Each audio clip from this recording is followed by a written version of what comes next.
اعوذ باللہ من الشیطان اللعین الرجیم بسم اللہ الرحمن الرحیم رب اشرح لی صدری ویسر لی امری واحلل عقدۃ من لسانی یفقهوا قولی ان اللہ وملائکتہ یصلون علی النبی یا ایھا الذین آمنوا صلوا علیہ وسلموا تسلیما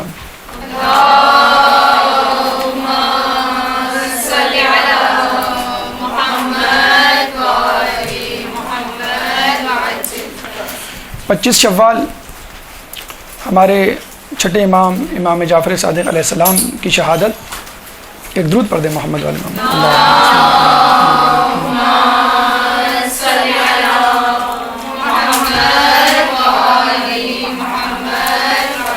ایک روایت کے مطابق 15 شوال تاریخ شہادت ہمیں ملتی ہے.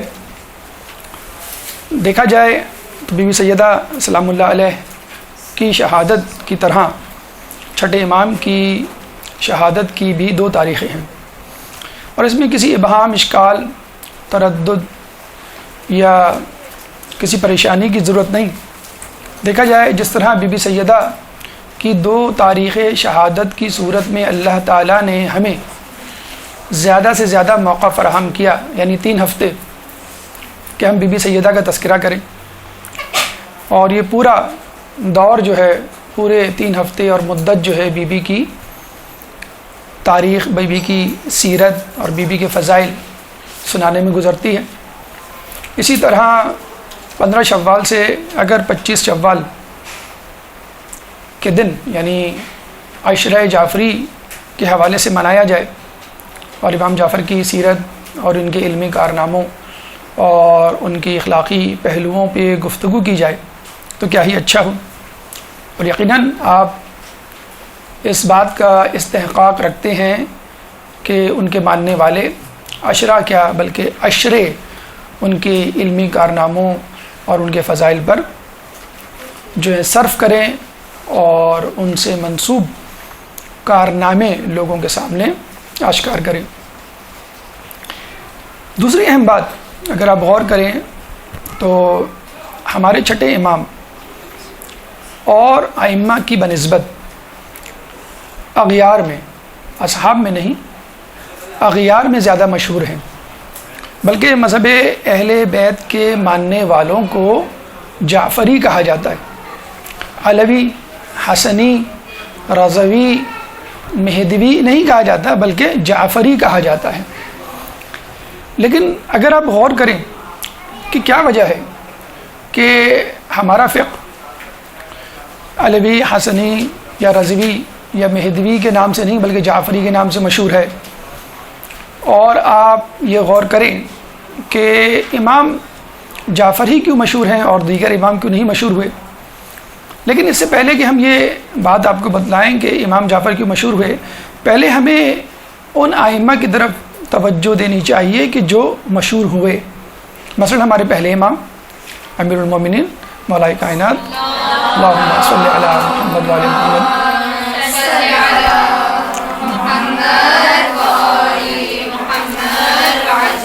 مشہور ہوئے، اور نہ صرف احباب میں بلکہ اغیار میں ان کا نام لیا جاتا ہے، ادب سے لیا جاتا ہے، احترام سے لیا جاتا ہے، فضائل بیان کیے جاتے ہیں. اور ہمارے آخری امام امام محمد مہدی سلام اللہ علیہ عجل اللہ تعالی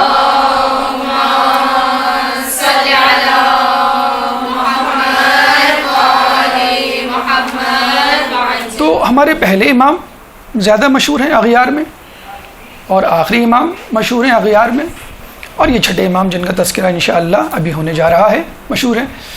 تو یہ جو پہلے امام اور آخری امام جو مشہور ہیں اس کی اگر علت پر غور کریں تو آپ کو معلوم ہوگا فضائل اپنی طرف، اخلاق حسنہ اپنی طرف، تاریخی واقعات اپنی طرف، جو قدر مشترک ان دونوں کو بناتی ہے اور معروفیت، معرفت نہیں، معروفیت یا مشہوریت کے درجے پہ لے کے جاتی ہے، وہ ہے ان کی حکومت، اقتدار اور طاقت. امام علی کو خلافت ظاہری ملی اور دشمنوں کے لیے بھی مجبوری تھی کہ وہ ان کی خلافت کو تسلیم کریں. آنے والے دور میں بھی لوگوں نے تعاون و کرہن جن لوگوں نے قبول کیا ان کو کرنا پڑا. اور جب ہمارے 12ویں امام کا ظہور ہوگا تو بھی آپ ایک حکومت الہی کے حامل ہوں گے اور پوری دنیا پر ان کا تسلط ہوگا، ایسی حکومت جو آج تک کسی امام کو نصیب نہیں ہوئی۔ تو ان دونوں امام، پہلے اور آخری امام میں جو قدر مشترک ہے یا جو ہمیں علت سمجھ میں آتی ہے لوگوں میں مشہور ہونے کی، وہ ان کی حکومت، اقتدار، تسلط اور طاقت۔ لیکن ایک غیر جانبدارانہ سوچ رکھنے والا یا ایک غیر مذہبی شخص جب اس کو یہ بات بتلائی جائے تو وہ یہ کہے گا یہ تو کوئی ایسی بڑی بات نہیں۔ تاریخ میں بہت سے ایسے حکمران گزرے ہیں جو لوگوں میں مشہور ہیں، تو حکمرانی یا طاقت کوئی ایسی بڑی بات نہیں۔ ہم معرفت کی بات نہیں، معروفیت یعنی مشہوریت کی بات کر رہے ہیں۔ تو اب نگاہ اٹھا کے ہم جب چھٹے امام کی طرف دیکھتے ہیں تو ہم دیکھتے ہیں کہ ان کے پاس تو کوئی حکومت نہیں تھی، کوئی تسلط نہیں تھا، تو کوئی طاقت نہیں تھی، کوئی حکمرانی نہیں تھی، کوئی جاہ و جلال یا حشمت نہیں تھی، بلکہ ان کے پاس تو لوگ آئے، بنو عباس کے لوگ آئے، بنو امیہ کے لوگ آئے، آپ ہمارا ساتھ دیجئے، ہم آپ کو حق دلوائیں گے، ہم آپ کو حکومت دلوائیں گے، ہم آپ کو خلیفہ بنوائیں گے۔ اور بہت اچھا موقع تھا کہ امام جو ہے وہ حکومت لے لیتے اور پھر فقہ جعفری کی بنیاد رکھتے، پھر جو ہے مذہب اہل بیت کی ترویج اور ترقی میں کوئی کام کرتے تو وہ جلدی اور سرعت سے اور اثر پذیری سے لوگوں میں سرایت کرتا۔ لیکن نہیں، امام نے بتلا دیا کہ میں سیرت رسول کا ماننے والا، اس پہ چلنے والا ہوں، جس طرح خود رسول اکرم صلی اللہ علیہ وآلہ وسلم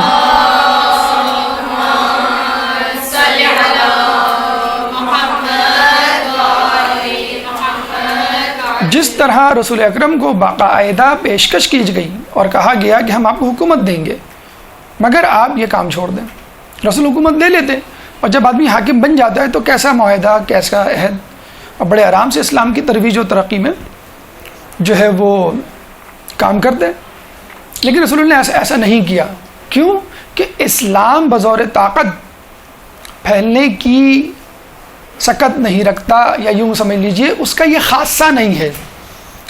اگر آئیں گے تو آپ یہ نہ سمجھیے کہ بظور طاقت وہ اسلام کو پھیلائیں گے، وہ اسی طرح پھیلائیں گے جس طرح رسول نے پھیلایا، یعنی دلوں میں اثر پذیری۔ ہاں، کچھ ہٹ دھرم ہوں گے جن کے لیے طاقت کا استعمال کیا جائے گا، تلوار کی ضرب ضروری ہوگی۔ تو چھٹے امام نے بھی وہی کیا کہ حکومت کو نظر انداز کیا اور علمی میدان میں قدم رکھا اور لوگوں کو اصل حقائق سے آگاہ کیا۔ اور یہی وجہ ہے کہ فقہ جعفری آج تک لوگوں میں مشہور و مقبول و معروف اور قابل تقلید، قابل اتباع، بلکہ اغیار میں بھی اس کی چھاپ اور جھلک ہمیں نظر آتی ہے۔ دشمنان اہل بیت بھی اس بات کو تسلیم کرتے ہوئے نظر آتے ہیں کہ اصل سرچشمہ ہدایت یہی فقہ جعفری ہے، اصل علم کا منبع یہی تعلیمات ہیں جو چھٹے امام کے توسط سے لوگوں میں پھیلی۔ تو آپ نے دیکھا کہ امام علی کی مشہوریت یا شہرت اور امام زمانہ کی مشہوریت یا شہرت اغیار میں اپنی جگہ مسلم، لیکن اغیار نے بظاہر ہمیں یہی لگتا ہے کہ ان کی حکومت و تسلط و اقتدار اور طاقت سے متاثر ہو کے ان کی شہرت کو قبول کیا، ان کی شخصیت کو قبول کیا۔ لیکن چھٹے امام کی طرف دیکھتے ہیں تو ہمیں معلوم ہوتا ہے کہ اغیار نے ان کے علمی کارناموں کو سراہا، اغیار نے ان کی علمی کاوشوں کو قبول کیا، نہ صرف قبول کیا بلکہ ان کے سامنے زانو تلمس طے کرنے میں کوئی شرمندگی نہیں محسوس کی، بڑے فخر سے اس بات کا اظہار کیا کہ ہم آپ ہی کے ماننے والے ہیں اور آپ ہی کے شاگردوں کے شاگرد ہیں۔ اس کا تذکرہ انشاءاللہ بھی تفصیل سے آئے گا۔ تو یہ چند باتیں، دو نکات آپ کے زیر سماعت کرنی تھی اصل گفتگو کے شروع ہونے سے پہلے۔ نمبر ایک نقطہ کہ عشرہ جعفری منانا چاہیے 15 شوال سے 25 شوال تک، تاکہ خوب آپ کی صفات کا تذکرہ ہو۔ اور دوسری یہ بات، امام جعفر صادق اس بات میں یکتا ہیں کہ آپ نے تسلط یا طاقت یا کسی اور سازش کو حاصل کر کے کسی اور طریقے سے، دنیاوی یا مادی طریقے سے لوگوں میں شہرت نہیں پائی، بلکہ خالصتاً علمی حوالے سے لوگوں میں مقبولیت پائی۔ ہماری گفتگو انشاءاللہ 25 شوال کے حوالے سے امام جعفر صادق کے حوالے سے سیرت امام صادق علیہ السلام ہے۔ اس گفتگو کے 10 مرحلے انشاءاللہ آپ کے سامنے پیش کیے جائیں گے۔ پہلا مرحلہ مقدمے کا جو کہ گزر چکا، دوسرا مرحلہ تواریخ کا یعنی تاریخ ولادت، تاریخ شہادت، تیسرا مرحلہ اسمیات یعنی آپ کا نام، کنیت، القاب، تھوڑی سی تشریح، چوتھا مرحلہ خاندان، اہل خانہ، والد، والدہ، اولاد، چھٹا مرحلہ پانچواں مرحلہ علمی کارنامے جو کہ آپ کی فضیلت کا ایک اہم پہلو ہیں، خاصہ ہیں۔ چھٹا مرحلہ اخلاقی کمالات، علم کے ساتھ اخلاق میں کس درجے پر آپ فائز ہیں، اخلاق کی کیا معراج آپ کے اندر پائی جاتی ہے۔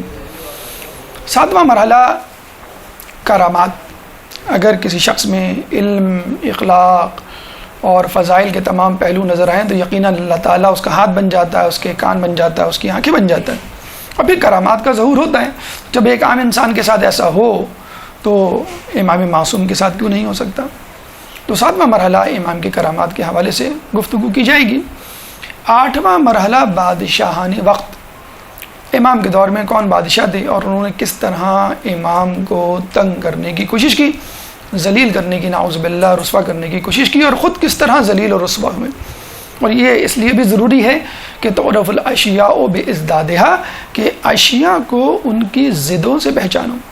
اگر آپ امام کی معرفت تک نہیں پہنچ سکتے، جو کہ نہیں پہنچ سکتے، حقیقت میں کسی بھی امام کی حقیقی معرفت ہمارے لیے ممکن نہیں، تو ٹھیک ہے آپ ان کے دشمنوں کو دیکھ لیجئے اور اس کو الٹا کر دیجئے۔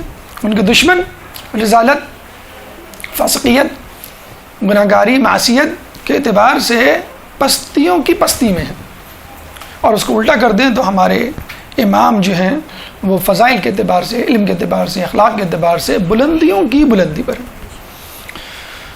آٹھواں مرحلہ جیسے ہم نے بتایا بادشاہ نے وقت کا مختصراً تذکرہ ہوگا۔ نواں مرحلہ اصحاب کا، ایک رخ مذہب اہل بیت اور اہل بیت کے دشمنوں کا، دوسرا رخ مذہب اہل بیت کے ماننے والوں کا، مذہب اہل بیت کو پھیلانے والوں کا، آئمہ کے اصحاب کا، آئمہ سے محبت کرنے والوں کا اور ان کے لیے دم بھرنے والوں کا۔ تو نواں مرحلہ ہمارا اصحاب امام۔ آخری مرحلہ 10واں مرحلہ کلام آخر۔ اللہ تعالیٰ سے دعا ہے کہ ان تمام مراحل پر بخوش اسلوبی سے پرخلوص نیت کے ساتھ گزرنے کی توفیق عطا فرما، گفتگو کو، بحث کو سمجھنے کی توفیق عطا فرما، اور پھر ہم سب کو اس پہ عمل کرنے کی توفیق عطا فرما۔ ایک درود پڑھ دے محمد والے محمد پہ۔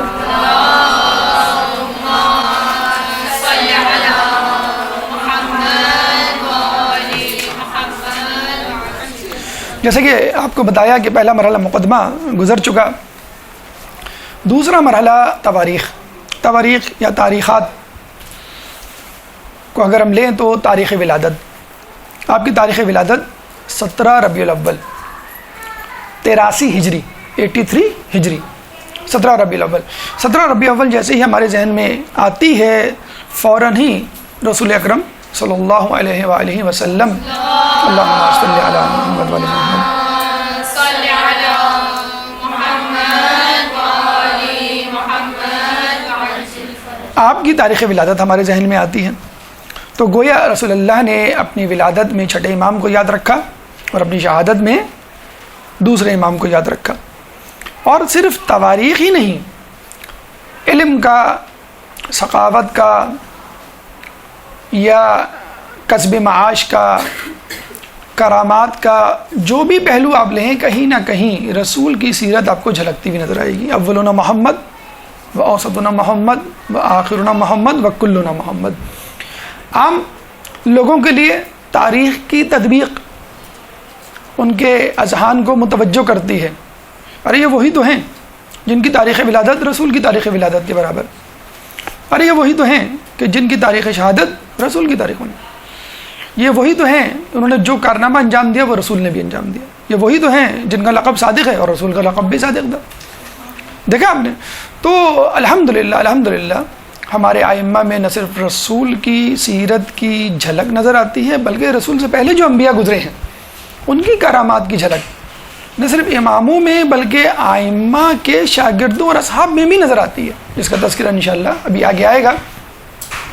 17 ربیع الاول آپ کی ولادت، جو کہ رسول اللہ کی بھی ولادت ہے، اور لطف دوبالا ہو جاتا ہے اگر دو خوشیاں ایک ساتھ آ جائیں، کہ دو اماموں کی دو معصوموں کی ولادت ایک ساتھ آ جائے تو آپ کی خوشیاں دوبالا ہو جاتی ہیں۔ ایک اور وجہ، ایک اور اہمیت اس 17 ربیع الاول کی، جو غالباً آپ نے توضیح المسائل میں بھی پڑھی ہوگی، کہ سال میں جو 4 اہم ترین دن ہیں جس میں روزے کی خصوصی طور پہ تاکید، ایک تو مستحب روزے ہیں 10ویں تاریخ کے بعد پہلا بدھ، پہلی جمعرات، آخری جمعرات، 13، 14، 15، اور اس کے علاوہ جو ایام ہیں ولادت، شہادت بھی اگر آپ روزے رکھیں وہ بھی استحباب، لیکن جو خاص تاکید 4 دنوں میں کی گئی ہے ان 4 دنوں میں یہ 17 ربیع الاول شامل ہے۔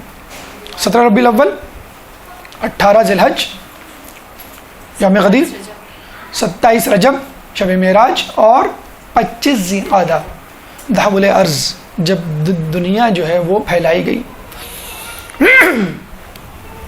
آپ دیکھیے کہ ان تمام تاریخوں میں بھی اگر آپ چاہیں تو قدر مشترک نکال سکتے ہیں کہ زمین بچھائی گئی تو اس پہ خلیفہ بھی ہونا چاہیے، خلیفہ یا جانشینی کا تقرر 18 ذی الحج، 25 ذی القعدہ، وہ زمین بچھائی گئی، 18 ذی الحج کو اعلان کیا گیا۔ اور یہ اعلان کب کیا گیا؟ غدیر میں؟ جی نہیں، فقط غدیر میں اعلان نہیں ہوا، شب معراج میں اللہ تعالیٰ نے یہ اعلان کر دیا تھا۔ 27 رجب وہاں پہ بھی یہی، اور 17 ربیع الاول کہ خود رسول اللہ اس امت کے، اس کائنات کے مخلوقات میں سب سے بہترین اور افضل شخصیت، سب سے زیادہ خلیفۃ المسلمین یا خلیفۃ الناس کہلانے کے مستحق۔ بہرحال آپ کی ولادت اس حوالے سے بہت اہم ہے کہ روزہ رکھا جائے، آپ کی ولادت اس حوالے سے اہم ہے کہ رسول اللہ کی بھی ولادت اسی دن ہوئی۔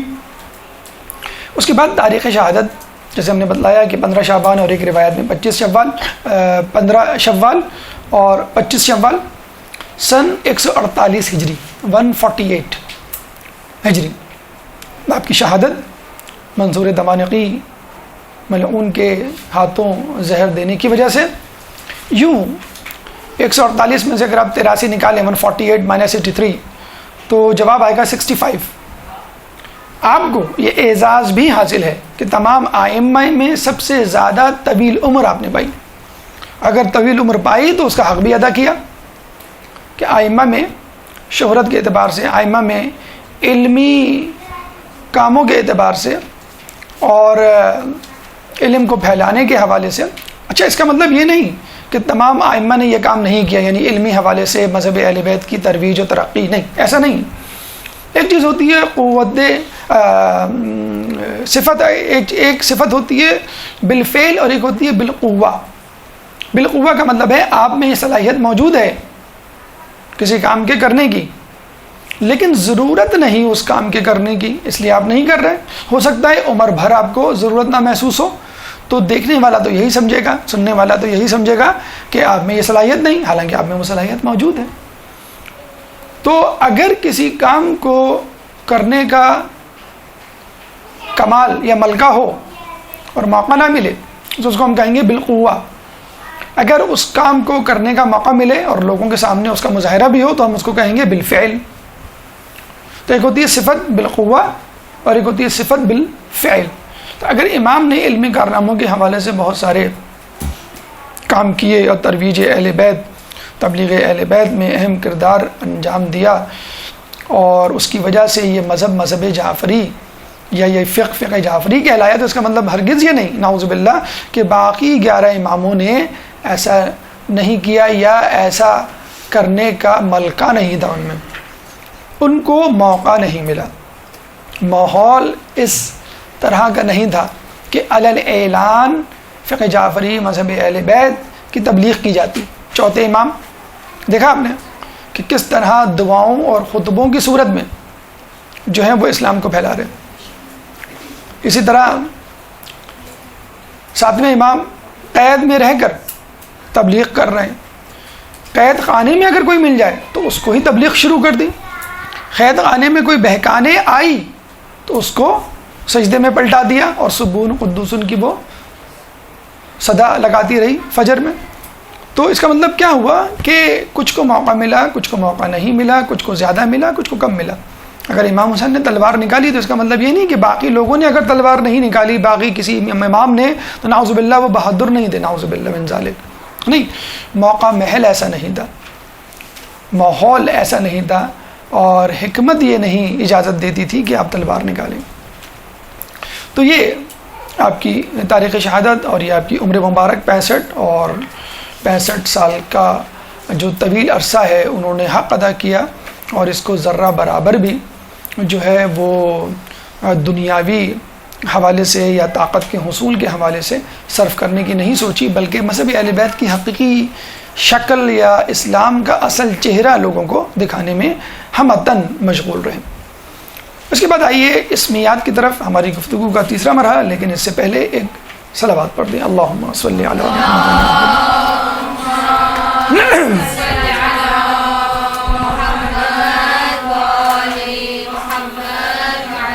نام آپ کا جعفر، عربی میں اسم کے حوالے سے 3 اوزان ہمیں ملتے ہیں، ثلاثی مجرد یعنی 3 حرفوں پر مشتمل، رباعی مجرد 4 حرفوں پہ مشتمل، اور خماسی مجرد یعنی 5 حرفوں پہ مشتمل۔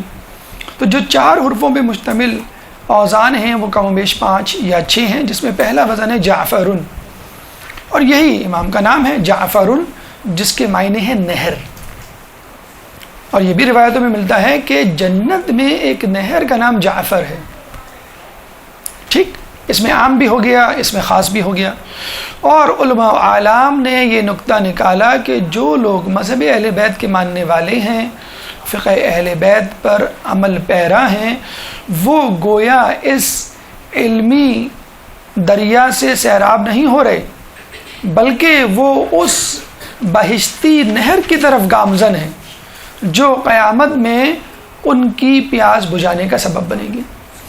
جس نے دنیا میں فقہ جعفریہ کی نہر یا دریا سے سیراب ہونے کا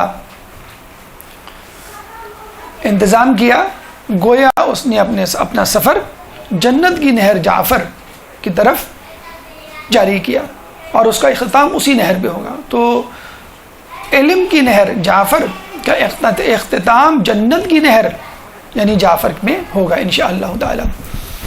کنیت ابو عبداللہ، آپ کے صاحبزادے عبداللہ کے نام پر، لقب صابر، فاضل اور صادق۔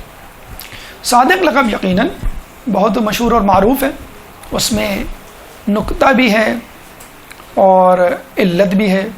نکتہ یہ ہے کہ گویا اللہ یہ بتلانا چاہ رہا ہے کہ دیکھو رسول تبلیغ سے پہلے ہی صادق اور امین مشہور ہو گئے، کہ اگر وہ کوئی بات کریں تو کوئی کہہ ہی نہیں سکتا کہ تم جھوٹ بول رہے ہو، تم جھوٹے ہو۔ عرب کا وہ معاشرہ جہاں پہ جھوٹ عام تھا، وہاں پہ اگر کوئی شخص کوئی اچھوتی بات کرے، ایسی بات کرے جو آنکھوں کو دکھائی نہ دے، کانوں کو سنائی نہ دے، جو اس سے پہلے لوگوں نے سنی نہ ہو، اور معاشرے کی ریت، روایات، ثقافت، ماحول، اصول و ضوابط و قوانین کے بالکل ضد ہو، تو یقیناً ایسے شخص کو جھوٹا کہنا چاہیے۔ لیکن امام کو جھوٹا نہیں کہا گیا، رسول کو جھوٹا نہیں کہا گیا، پہلے سے وہ صادق مشہور ہو گئے۔ اب 40 سال کے بعد اگر وہ کچھ کہتے ہیں تو اس کو جھٹلایا نہیں جا سکتا، کیونکہ وہ صادق ہیں۔ کس کے مطابق؟ اللہ کے مطابق؟ جی نہیں، عام لوگوں کے مطابق۔ اللہ کے نزدیک تو بدرجہ اولیٰ ہیں ہی، عام لوگ جو ان کے دشمن تھے وہ ان کو صادق کہا کرتے تھے۔ اب رسول کا لایا ہوا اسلام، رسول کا لایا ہوا نظریہ یقیناً سچ پر مشتمل ہوگا۔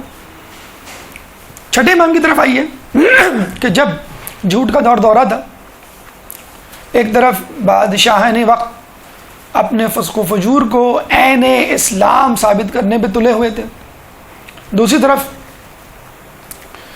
دنیا کے لوگوں کے بنائے ہوئے امام اور علماء سو اپنے آپ کو اسلام کا حقیقی ترجمان کہہ رہے تھے۔ تو ایسے ماحول میں یقین، معرفت یا علم یا اصل اسلام کو حاصل کرنا جوئے شیر لانے کے مترادف تھا۔ ایسے ماحول میں امام نے تبلیغ کی، ترویج کی اور تدریس کی، لیکن اس سے پہلے آپ لوگوں میں صادق کے نام سے مشہور ہوئے۔ جسے رسول مشہور ہوئے. اب امام جعفر کی کوئی بات کوئی ٹال نہیں سکتا تھا. کوئی یہ نہیں کہہ سکتا تھا کہ بھئی یہ تو نئی بات کی آپ نے, لوگ تو یہ کہہ رہے ہیں, آپ یہ کہہ رہے ہیں, اس سے پہلے تو ہم نے نہیں سنا کبھی, اور یہ ہماری عقل کے خلاف جا رہی ہے بات, ہماری طبیعت و مزاج کے بالکل ضد ہے یہ بات, کیونکہ امام صادق مشہور ہو چکے تھے. تو یہ ایک ایڈوانٹیج آپ کو لقب کے حوالے سے ملا, اور یہ ایڈوانٹیج دیکھا جائے کوئی مسلط نہیں کیا گیا تھا کہ لوگوں کو نہیں کہا گیا تھا ان کو صادق کہو, یا وہ اپنا نام ہی صادق رکھ لیتے. صادق تو نام رکھا نہیں تھا انہوں نے, جعفر نام تھا. تو صادق لقب تھا جو لوگوں کی طرف سے ملا. اب لوگوں پر یہ لازم ہو گیا کہ اگر وہ کوئی بات کریں, چاہے وہ طبیعت, ریت, روایات, ثقافت کے متقابل یا متضاد نظر آئے, اس کو قبول کرنا ہے. دوسری اہم بات اس حوالے سے یہ کہنی چاہیے کہ آپ کو یہ لقب خود رسول اللہ نے اپنی زندگی میں دے دیا تھا. یعنی جب اپنے جانشینوں کا تذکرہ کیا, تو جب اس جانشین, چھٹے جانشین کا تذکرہ آیا, تو آپ نے کہا کہ یہ صادق ہوگا. چوتھے امام کے حوالے سے جیسے آپ سنتے ہیں کہ روایت میں خود رسول اللہ نے ان کو یہ لقب دیا تھا. اور رسول اگر کسی کو لقب دے دیں تو وہ اس لقب کو ثابت کرتا ہے. لقب کا مطلب کیا ہے؟ آپ کی یا کسی بھی شخص کی وہ خصوصیت جو لوگوں میں اتنی مشہور ہو کہ لوگ آپ کو اس صفت یا اس خصوصیت کی وجہ سے پکارنے لگے. اور بعض اوقات یہ بھی ہوتا ہے کہ لوگ آپ کا اصلی نام بھول جاتے ہیں. چوتھے امام کا اصلی نام بھول گئے لوگ, یا چھٹے امام کا اصلی نام بھول گئے, یا 12ویں امام کا اصلی نام لوگ بھول گئے. اصلی نام بھول جائیں اور آپ کی خصوصیت یا صفت پہ رکھا ہوا نام جو لوگوں میں مشہور و معروف ہے وہ. آپ نے دیکھا کہ رسول کی طرح آپ کی بات کو نہیں ٹھکرایا جا سکتا تھا, کیونکہ آپ صادق ہیں. اور کیوں آپ صادق ہیں؟ اس لیے بھی کہ رسول نے آپ کا نام جو ہے وہ صادق رکھا. تو یہ دو علتیں, دو وجوہات, اور یہ نقطہ کہ آپ کے صادق ہونے کی وجہ سے آپ کو یہ ایج ملا, ایک ایڈوانٹیج ملا. آگے چل کر 12ویں امام کی ولادت اور 11ویں امام کی شہادت کے وقت لوگوں کو ایک اور علت پتہ چلی کہ اس کی ایک وجہ یہ بھی, جیسے دیکھیں قرآن کی آیات کے کئی مفاہیم ہیں. ایک جگہ تو آیا کہ 70 ظاہری 70 باطنی مفاہیم ہیں. تو اسی طرح آئمہ کی کنیت, آئمہ کے القاب, آئمہ کی صفات, آئمہ کا کوئی بھی عمل, معصومین کا کوئی بھی عمل, اس میں بھی کئی پہلو نظر آتے ہیں. جیسے لقب کے حوالے سے ہم نے ایک پہلو دیا کہ اب آپ کی بات کو نہیں جھٹلایا جا سکتا. تو آپ دیکھیے کہ اب 11ویں امام کی جب شہادت ہوئی, 12ویں امام کی ولادت ہوئی, تو ایک شخص جو 11ویں امام کا چچا تھا اس نے دعویٰ امامت کر دیا. کیوں؟ کہ 12ویں امام غیبت میں چلے گئے تھے. اور دعویٰ امامت میں وہ شخص اتنا آگے بڑھا کہ 11ویں امام کی نماز جنازہ پڑھنے کے لیے سبقت کی, یعنی جو ہے وہ آپ کی نماز جنازہ پڑھانے لگا. اور ہمارے یہاں یہ اصول ہے, نظریہ ہے کہ گزرے ہوئے یا شہید ہوئے مرحوم امام کی نماز جنازہ آنے والا امام پڑھاتا ہے. بلکہ اب تو یہ طریقہ کار علماء میں بھی رائج ہو گیا کہ اگر عالم دین یہ سمجھتا ہے یا مرجع یہ سمجھتا ہے کہ میرے بعد فلاں قابل تقلید ہے یا قابل اتباع ہے یا رہنمائی کے قابل ہے میرے بعد, تو وہ وصیت کر دیتا ہے کہ میری نماز جنازہ فلاں پڑھائیں.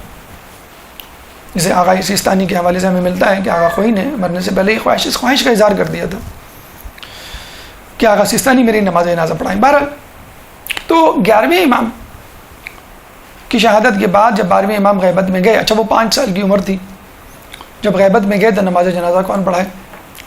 تو آپ کو معلوم ہے حضرت موسیٰ علیہ السلام کے زمانے میں سامری تھا جسے موسیٰ علیہ السلام کی غیبت 30 دن یا 40 دن کی غیبت سے فائدہ اٹھایا تھا اور کہا تھا کہ میں ہوں نبی اور میرا بچڑا بنایا ہوا بچڑا جو ہے وہ تمہارا خدا ہے, موسیٰ کا خدا نہیں ہے, موسیٰ نبی نہیں ہے, میں ہوں. ٹھیک ہے, غیبت سے فائدہ اٹھایا. اسی طرح جعفر نامی شخص نے, جو کہ اب کچھ کہہ بھی نہیں سکتے تھے, لوگ بھی پریشان تھے. کیوں؟ کہ وہ حقیقی چچا تھا, امام حسن عسکری علیہ السلام کا بھائی. وہ آگے بڑھا اور اس نے جو ہے نماز جنازہ پڑھانے کی کوشش کی. تو امام پردہ غیبت سے فوراً آئے اور ان کا دامن پکڑ کے کھینچا اور خود آگے بڑھے اور نماز جنازہ پڑھائی اور فوراً غائب ہو گئے. یہاں سے پتہ چلا کہ وہ شخص جس کا نام جعفر تھا جھوٹا تھا, دعویٰ امامت غلط کیا تھا. وہاں سے اس کا نام پڑ گیا جعفر کذاب. جب کبھی جعفر کی بات ہوتی تو لوگ پوچھتے بھائی تم کس جعفر کی بات کر رہے ہو؟ جعفر صادق کی بات کر رہے ہو، جعفر کذاب کی بات کر رہے ہو؟ تو بات کی جاتی کہ ہاں یہ جعفر صادق کی بات ہو رہی ہے، ورنہ یہ بھی ہو سکتا تھا کہ کچھ لوگ روایتیں بنا کر جعفر کذاب کی طرف جوڑ دیتے اور کذاب نہ لگتا نام کے آگے تو وہ سمجھتے لوگ کہ شاید جعفر صادق کی روایت ہے۔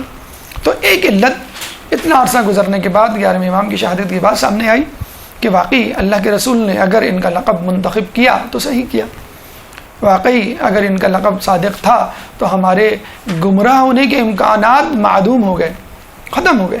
ہمیں پتہ چل گیا کہ اصل صادق کون ہے اور نقلی صادق کون ہے۔ ایک درود پڑھ دے محمد والے محمد میں۔ اللہم صلی علی محمد۔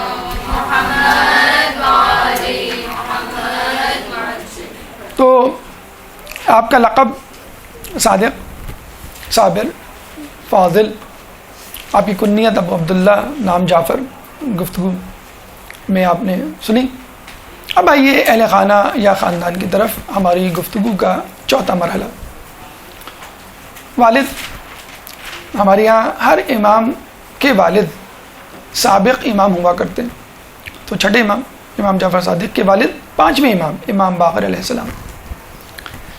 والدہ ام فروہ، تذکرہ کرنا اس لیے ضروری ہے کہ ان کے خاندان کی طرف اگر ہم جائیں تو جسے کہتے ہیں کہ بھویں تھوڑی سی اوپر ہو جائیں گی، باتیں پہ شکنیں آ جائیں گی، لیکن جب آپ حال احوال سنیں گے تو آپ حیران ہوں گے کہ بھئی وَتَخْرُجُ الْمَيَّ مِنَ الْحَيِّ وَتَخْرُجُ الْمَيَّ مِنَ الْحَيِّ والی جو ہے صورتحال ہے کہ اللہ تعالیٰ بے جان سے جاندار کو، جاندار سے بے جان کو نکالتا ہے۔ اللہ جو ہے غلط لوگوں میں صحیح لوگ اور صحیح لوگوں میں غلط لوگ پیدا کر دیتے ہیں۔ ام فروہ بنت قاسم بنت محمد بن ابی بکر، ام فروہ بنت قاسم، قاسم کی بیٹی۔ قاسم کون؟ اپنے زمانے میں 7 عظیم فقہا میں ان کا شمار ہوتا تھا۔ کون قاسم؟ بنت ابن قاسم ابن محمد، محمد کی بیٹی۔ کون محمد؟ محمد بن ابی بکر، پہلے خلیفہ کے بیٹے، جن کے بارے میں حضرت علی کہا کرتے تھے کہ یہ پہلے خلیفہ کے صلب سے ہے لیکن میرا بیٹا کہلانے کا حقدار ہے۔ کیوں؟ کہ پہلے خلیفہ کے دوستان، حمایتان اور جانثاران علی کے مقابل کھڑے ہوا کرتے تھے، اور محمد بن ابی بکر پہلے خلیفہ کے بیٹے ہونے کے باوجود علی کے ساتھ کھڑے ہوا کرتے تھے۔ جنگ صفین، جنگ جمل، اس کے علاوہ جتنی بھی جنگیں ہوئی، جنگ جمل میں، ہاں جنگ صفین نہیں، جنگ جمل، کیونکہ جنگ جمل میں ہی ان کی شہادت ہوئی۔ جنگ جمل میں جو ان کی شہادت ہے وہ سننے کے قابل ہے کہ حاکم شام نے محمد بن ابی بکر کو زندہ گدھے کی کھال میں سی کر جلا دیا تھا۔ اتنی سخت سزا اور موت سے ہمکنار کیا، کس لیے؟ شیعان علی یا علی کا دم بھرنے کی وجہ سے۔ بہرحال کچھ لوگ یہ سوال کیا کرتے ہیں کہ رسول اللہ نے اپنے آنے والے دور کی نشاندہی واضح طور پر کیوں نہ کی، اپنے دشمنان کا واضح نام کیوں نہیں لیا، اپنے دشمنوں کو اپنی زندگی میں قلاقمہ کیوں نہیں کر دیا، ان کا خاتمہ کیوں نہیں کر دیا؟ تو اس کا جواب یہ ہے کہ بہت سارے افراد ایسے تھے جن کے خاندان میں آگے چل کر محبان اہل بیت کو پیدا ہونا تھا۔ محمد بن ابی بکر یا جناب قاسم یا جناب ام فروہ اس کی بہترین مثال ہے۔ ایک درود پڑھ دے محمد والے محمد میں۔ اللہم صلی علی محمد۔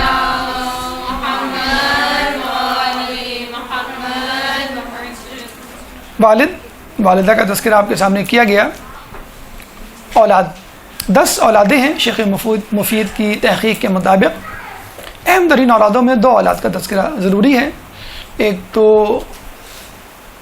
امام موسیٰ کاظم علیہ السلام، ہمارے 7ویں امام، اور جناب اسماعیل۔ جناب اسماعیل آپ کے سب سے بڑے بیٹے تھے، سب سے بڑے بیٹے۔ لوگوں میں یہ بات مشہور ہو گئی تھی کہ جو سب سے بڑا بیٹا ہوتا ہے وہی امامت کا حقدار ہوتا ہے، بالکل اسی طرح جس طرح بادشاہت کے لیے کہا جاتا ہے۔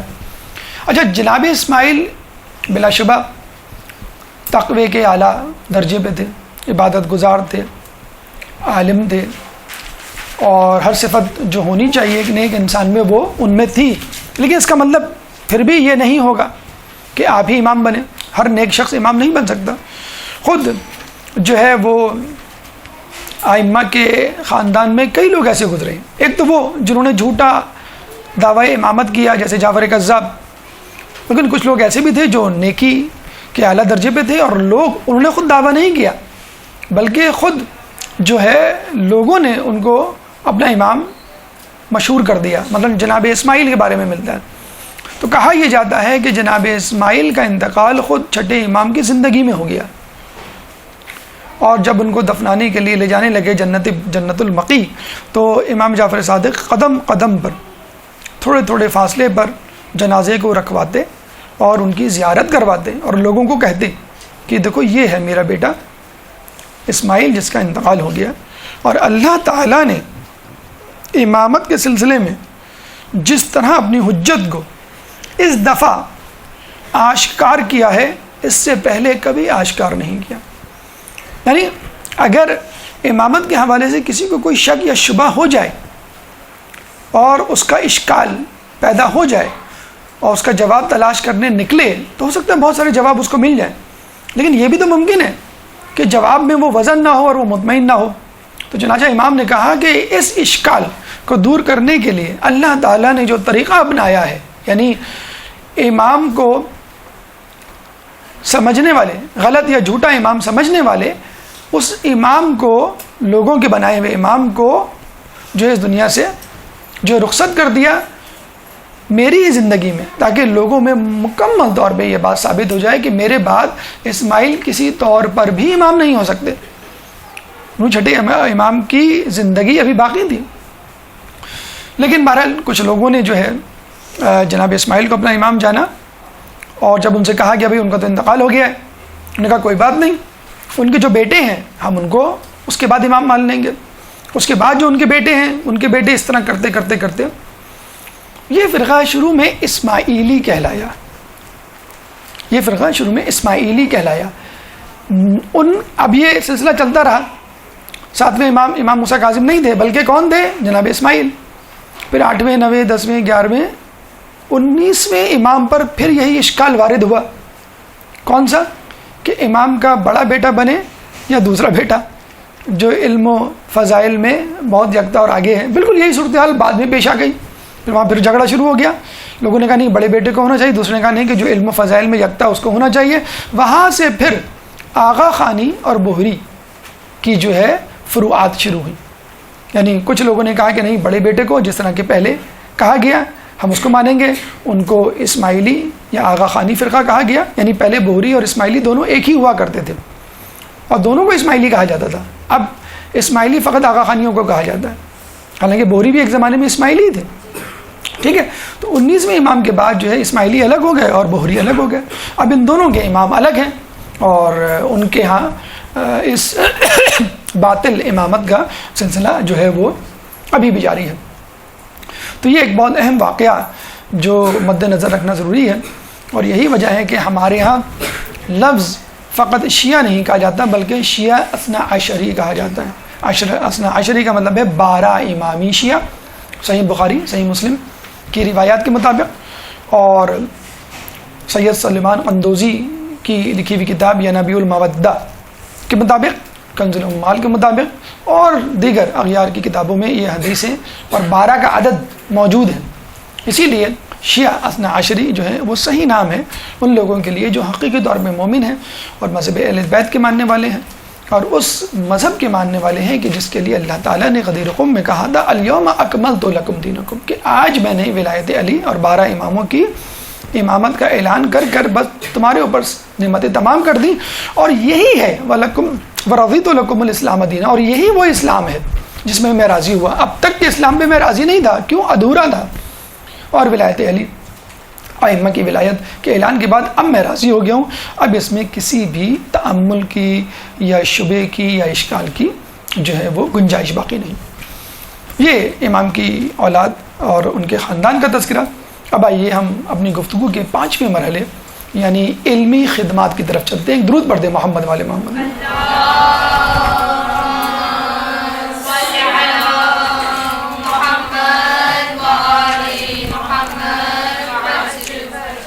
علمی کارنامے کے حوالے سے آپ کے یہاں گفتگو ہو چکی، اس سے پہلے بھی اور انشاءاللہ آئندہ بھی ہوگی۔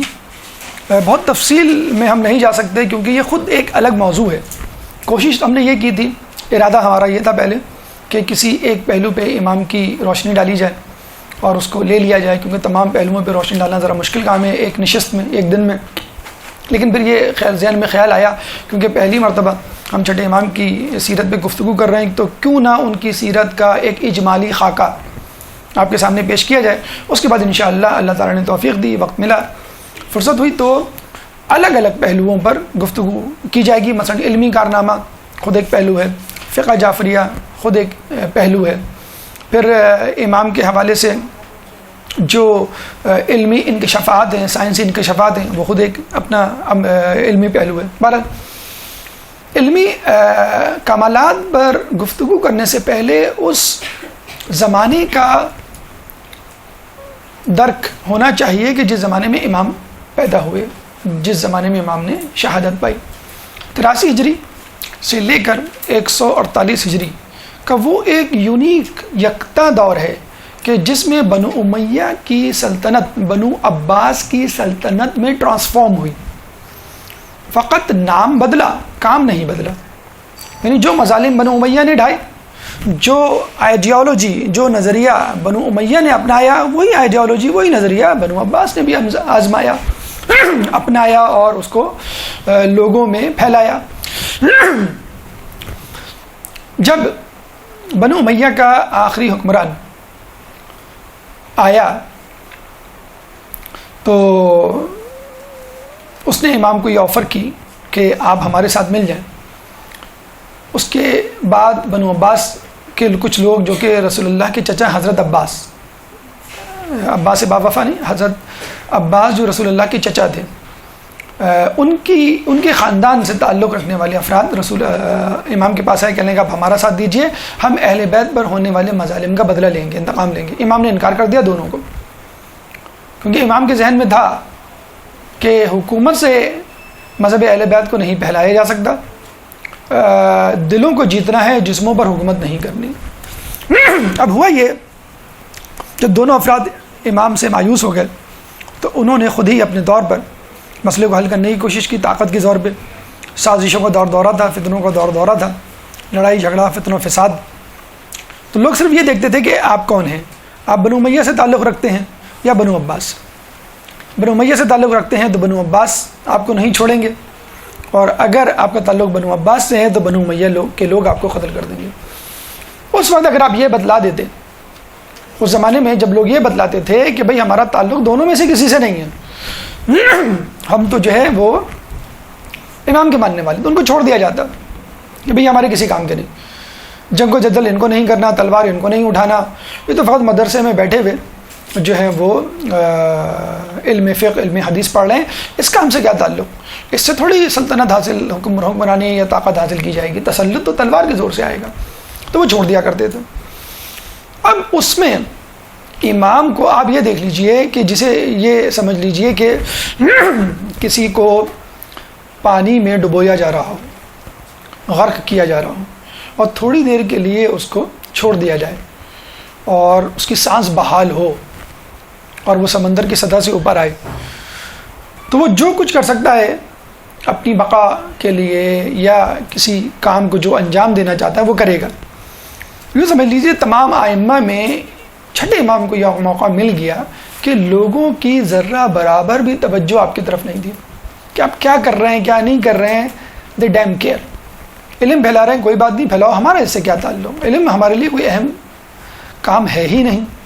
امام نے علل اعلان، پہلی مرتبہ ایسا ہوا کہ امام نے علل اعلان فقہ جعفری، مذہب اہل بیت اور اسلام کے اصل چہرے کو لوگوں کے سامنے پیش کیا۔ فائدہ اس زمانے میں فقط امام کو نہیں ہوا بلکہ امام کے ماننے والوں کو ہوا، اور سب سے بڑھ کر ایک عجیب فائدہ ان لوگوں کو ہوا کہ جو امام کو مانتے تو تھے لیکن ڈر خوف کی وجہ سے امام کی طرف رجوع نہیں کرتے تھے۔ کسی کو پتہ چل گیا تو کیا ہوگا؟ کچھ لوگ تھے، ابھی بھی آپ کو کچھ لوگ ایسے مل جائیں گے، ابھی جو ہے ہمارے ہاں جو ہے مذہب اہل بیت کا فرمان جاری ہو جائے حکومت پاکستان میں، آپ دیکھیے لوگ کس طرح کھچے کھچے آپ کی طرف چلے آئیں گے. تو کچھ لوگ تو ہوا دیکھ رہے ہوتے ہیں نا، نقصان دیکھ رہے ہوتے ہیں. بہت سارے لوگ کہ جو اغیار میں سے تھے، مذہب اہل بیت کے ماننے والے تھے، نہیں تھے، انہوں نے بھی فائدہ اٹھایا.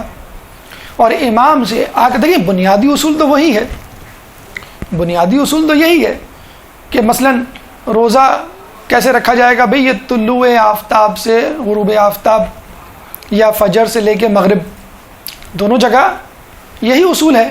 لیکن اب مغرب یا رات یا غروب آفتاب کسے کہیں گے، اس پر بحث ہے. اب یہاں آ کر 10 منٹ 12 منٹ کا جو ہے وہ جھگڑا شروع ہو جاتا ہے کہ اتم الصیام الی اللیل، تو لیل کا کیا مطلب ہے، رات کسے کہتے ہیں، وغیرہ وغیرہ. تو ان لوگوں نے بھی امام کی طرف رجوع کیا کہ جو لوگ امام سے علم حاصل کرنا چاہتے تھے لیکن کمزوری ایمان یا نقصان کے خدشے کے باعث امام کی طرف رجوع نہیں کرتے تھے، اور وہ لوگ بھی آنے لگے. اور ان میں بڑی مشہور شخصیات بھی تھیں جن کا ابھی تذکرہ آگے آئے گا. اچھا یہ سنیے، یہ دیکھیے کہ کیا امام کی کوشش تھی، کاوش تھی، کیا توفیق خداوندی تھی، کیا ماشاءاللہ ان کی سرگرمی تھی کہ کتنے لوگ ان کے پاس آئے. کوئی میچ ہی نہیں ہے ان کے اسٹوڈنٹس کی کاؤنٹنگ کا ایز کمپیئر ٹو ادر امام. اگر آپ کہا جائے امام جعفر کے کتنے شاگرد ہیں، امام علی کے کتنے شاگرد، اس کو چھوڑیں، آپ تمام 11 اماموں یا 10 اماموں کے شاگردوں کو جمع کریں اور چھٹے امام کے شاگردوں کو جمع کریں اور دیکھیں ریشو کیا ہے. یہاں پہ نعوذ باللہ کسی کی تنقیص، تکذیب یا توہین مطلوب نہیں ہے، صرف بتلایا جا رہا ہے کہ امام کو موقع مل گیا تو انہوں نے اس کا حق ادا کر دیا. کسی اور امام کو موقع ملتا وہ بھی حق ادا کر دیتے. امام کو چھوڑ کے، چھٹے امام کو چھوڑ کے تمام ائمہ کے شاگردوں کی کل تعداد فقط 4,500 بنتی ہے، 4,500. اور خود امام جعفر صادق کے شاگردوں کی تعداد 4,000. تمام ائمہ کے شاگردوں کی تعداد 4,500 اور امام کے شاگردوں کی تعداد 4,000. تو آپ دیکھ لیجئے امام نے کتنا زیادہ فائدہ اٹھایا. فقط کوانٹٹی یا تعداد کو مد نظر نہ رکھا جائے، کوالٹی کو بھی مد نظر رکھا جائے. کیوں؟ امام کے شاگردوں میں وہ لوگ شامل تھے جو امام کے نہ صرف دشمن تھے بلکہ امام کے نظریات کے مخالف تھے، لیکن پھر بھی امام کے پاس، جیسے آج کل بہت سارے عیسائی یہودی آپ کو ملیں گے، ملحد آپ کو ملیں گے جو قرآن پڑھتے ہوئے نظر آئیں گے. چنانچہ آپ کے اصحاب تلمذہ میں یا شاگردوں میں بڑے بڑے ہمیں نام ملتے ہیں. ایک نام جو خصوصیت سے آپ کے سامنے جس کا تذکرہ ہونا چاہیے، جس کے ماننے والے عالم اسلام میں بحیثیت مجموعی سب سے زیادہ ہیں، اور اہل سنت کے جو 4 امام ہیں ان میں سب سے زیادہ مقدم اور علمیت کے مرتبے پہ فائز ہیں، ان کا نام ہے امام ابو حنیفہ، جن کا اصل نام ہے نعمان. سیرت نعمان مولانا شبلی نعمانی کی کتاب. امام ابو حنیفہ ہمارے 5ویں امام کے پاس اکثر آیا کرتے تھے علم حاصل کرنے. ایک دفعہ گھر پہ نہیں تھے، دروازہ امام جعفر صادق نے کھولا تو وہ ان کے ہم عمر تھے. انہوں نے کہا کہ کیسے آنا ہوا؟ انہوں نے کہا آپ کے والد سے فلاں فلاں مسئلے کے حل کے سلسلے میں ملنا تھا. کہا والد تو نہیں ہے، آپ مجھ سے سوال پوچھ لیں. تو وہ مسکرائے، کہیں گے آپ کیسے جواب دیں گے؟ آپ سوال تو پوچھیں. انہوں نے سوال پوچھا، انہوں نے تفصیل سے جواب دینا شروع کیا. وہ حیران ہو گیا. اب ان کا یہ وتیرہ بن گیا، طریقہ بن گیا کہ اگر 5ویں امام نہیں ملتے تو وہ چھٹے امام کے پاس آ جاتے. اچھا تھے دونوں ہم عمر، تقریباً کنٹمپریری، ہم عصر جسے کہتے ہیں. بعد کے لوگوں کو یہ بات ہضم نہیں ہوئی کہ یہ کیسے ممکن ہے کہ ایک شخص اپنے ہم عمر، اپنے ہی جیسے فرد سے، اپنے ہی جیسے تو نہیں کہنا چاہیے، عمر کے اعتبار سے ایک جیسی عمر کے لوگ اپنے استاد اور شاگرد کیسے بن سکتے ہیں. حالانکہ امام ابو حنیفہ کا یہ جملہ تاریخ میں مشہور ہے، لولا سنتین لہلک نعمان. اگر وہ 2 سال نہ ہوتے تو نعمان ہلاک ہو جاتا. کون نعمان؟ ابو حنیفہ. ابو حنیفہ اصل میں ان کی کنیت تھی، اور کنیت بیٹے کے نام پر ہوتی ہے. حنیفہ ان کی بیٹی کا نام تھا، اور وہ اس لیے کہ ایک مسئلہ انہوں نے حل کر دیا تھا تو وہ بڑے خوش ہوئے تھے اور کہا کہ آج سے میں تمہاری کنیت پہ پہچانا چاہوں گا، تو انہوں نے اپنا نام اپنی کنیت جو ابو حنیفہ کر دیا. بہرحال وہ بھی ایک مسئلہ ہے. کیا مسئلہ تھا، کیا جواب تھا، انشاءاللہ کبھی تفصیل ہوئی تو آپ کے سامنے پیش کریں گے. لولا سنتین لہلک نعمان لولا علی لہلک عمر. اگر چاہیں تو ایک شعر بن سکتا ہے ایک ترتیب ایک لحن کے ساتھ. تو آپ دیکھیے کہ ہمارے پہلے امام کے لیے بھی خلیفہ وقت اور اس دور کے لوگ آپ کے در پہ آیا کرتے تھے اور آپ سے مسئلے پوچھا کرتے تھے، اور چھٹے امام کے دور میں بھی لوگ آپ کے پاس آتے تھے، حالانکہ آپ کی آئیڈیالوجی سے متفق نہیں تھے، پھر بھی آپ سے علم حاصل کرتے تھے. اس بات کو وہابی مکتبہ فکر کے سب سے بڑے عالم دین ابن تیمیہ عبد الوہاب کو کہا جاتا ہے. وہ موجد تھا، لیکن اس کے بعد جو تدوین کی گئی، کتابیں لکھی گئیں، تحریر کی صورت میں اس فرقے کو پھیلایا گیا، وہ ابن تیمیہ. تو ابن تیمیہ نے صاف اس کا انکار کیا ہے اور یہ کہا ہے کہ بھئی امام جعفر امام ابو حنیفہ دونوں ہم عصر تھے، ایک عمر کے تھے، تو میں نہیں مانتا کہ ایک استاد ایک شاگرد، یعنی امام جعفر استاد اور امام ابو حنیفہ جو ہیں وہ شاگرد. اس بات کو ہم نہیں کہہ رہے. شبلی نعمانی نے اپنی کتاب سیرت نعمان میں صفحہ نمبر 36 میں لکھا ہے. کیا لکھا ہے؟ یہ ہمارے الفاظ نہیں، خود شبلی نعمانی کے الفاظ ہیں، بہت بڑے مورخ اہل سنت کے. وہ لکھتے ہیں کہ یہ شبلی نعمانی کے الفاظ میں دہرا رہا ہوں آپ کے سامنے. یہ ابن تیمیہ کی گستاخی اور خیرہ چشمی ہے. یہ جو ریمارکس دیے تھے ابن تیمیہ نے کہ دونوں ہم عصر ہیں اور دونوں شاگرد استاد کا درجہ تعلق نہیں رکھ سکتے، اس بات پہ جو کمنٹ دیا ہے، تبصرہ دیا شبلی نعمانی نے، کیا دیا ہے کہ یہ ابن تیمیہ کی گستاخی اور خیرہ چشمی ہے. کہاں ابو حنیفہ اور کہاں اہل بیت؟ علم فقہ، علم حدیث، غرض ہر علم کا سرچشمہ اہل بیت ہیں، اور اہل بیت سے زیادہ، اہل بیت سے متعلق علم کو اس کے گھر والوں سے زیادہ کون جان سکتا ہے؟ یعنی یہ سارے علوم اہل بیت سے نکلے ہیں، اور اس علم سے سب سے زیادہ اگر کوئی واقف ہونے کا سزاوار ہے تو وہ شخص ہے جو خود اہل بیت کا حصہ ہے، یعنی کہ امام جعفر امام باقر. اور یہ جو ہے پورا صفحہ ان کا جو ہے اس کتاب سیرت نعمان میں موجود ہے، جس میں انہوں نے باقاعدہ اعتراف کیا ہے. تو آپ اس سے بھی فقہ جعفری، فقہ حنفی یا دیگر فقہ کا کمپیریزن یا تقابل جو ہے وہ اندازہ لگا سکتے ہیں. تو اگر ہمارے علماء میں سے اکثر یہی کہا، کبھی جب امام جعفر کا تذکرہ کرتے تھے تو وہ کہتے تھے کہ جب دوسروں تک بات پہنچانی ہو کہ استاد ابو حنیفہ جناب امام جعفر صادق علیہ السلام کی آج شہادت ہے مثلا. بہرحال اس کے علاوہ اور بہت سارے ہمیں مثلا محمد بن مسلم کے حوالے سے واقعہ ملتا ہے کہ رات میں کسی شخص نے محمد بن مسلم سے آگے کوئی مسئلہ پوچھا تو محمد بن مسلم جو کہ امام جعفر کے صحابی تھے، شاگرد تھے، انہوں نے کہا اتنی رات گئے تک تم میرے پاس کیوں آئے اور کس نے تم کو بھیجا؟ تو انہوں نے بتایا بھائی مجھے فلاں نے بھیجا ہے. اور جب امام محمد بن مسلم دوسرے دن مسجد میں گئے تو پتہ چلا کہ جس کا نام لیا گیا تھا وہ شخص ممبر پہ بیٹھ کے کہہ رہا ہے اقول قال رسول اللہ اقول، یعنی رسول اللہ نے یہ کہا اور میں یہ کہتا ہوں. اور انہوں نے جو ہے وہ بات، وہ مسئلہ، وہ حل جو کہ امام جعفر صادق نے بیان کیا تھا رات کے وقت اس شخص کو، وہ مسئلہ اپنے نام سے بیان کر دیا. تو یہ بہرحال ہوا کہ ائمہ اور اہل بیت کے بہت سارے مسائل، بہت سارے اقوال، بہت ساری فضیلتیں جو ہیں وہ دوسروں کے نام کر دی گئیں. یہ بھی ایک تاریخ کا ایک موضوع ہے کہ کس طرح تاریخ میں خیانت کی گئی، اور یہ خیانت ہی ہے جس کی وجہ سے بہت سارے لوگ حقائق تک نہیں پہنچ پا رہے. ایک نام جابر بن حیان کا ہے کہ جو امام کے جاننے والے، ماننے والے، اور اس حوالے سے بھی یکتا و یگانہ کے علم کیمیا پہ ان کو دسترس تھی. بہت سارے علوم، بہت سارے فارمولے، بہت سارے کلیات ابھی بھی علم کیمیا میں انہی کے چل رہے ہیں. لیکن چونکہ وہ پرانے نظریات تھے، ان کا کوئی باقاعدہ نام نہیں تھا، تو لوگوں نے اپنے اپنے نظریات، اپنے اپنے ناموں سے ان کو آگے فارورڈ کر دیا. اور ہم جو کہ انگریزوں کے مغربی افکار کے غلام ہیں، ہم ہر اچھی بات یا ترقی پسند نظریہ جو ہے وہ اغیار سے جو ہے جوڑ دیتے ہیں کہ اس کا ہمارا نعوذ باللہ ہمارے سے کوئی تعلق نہیں.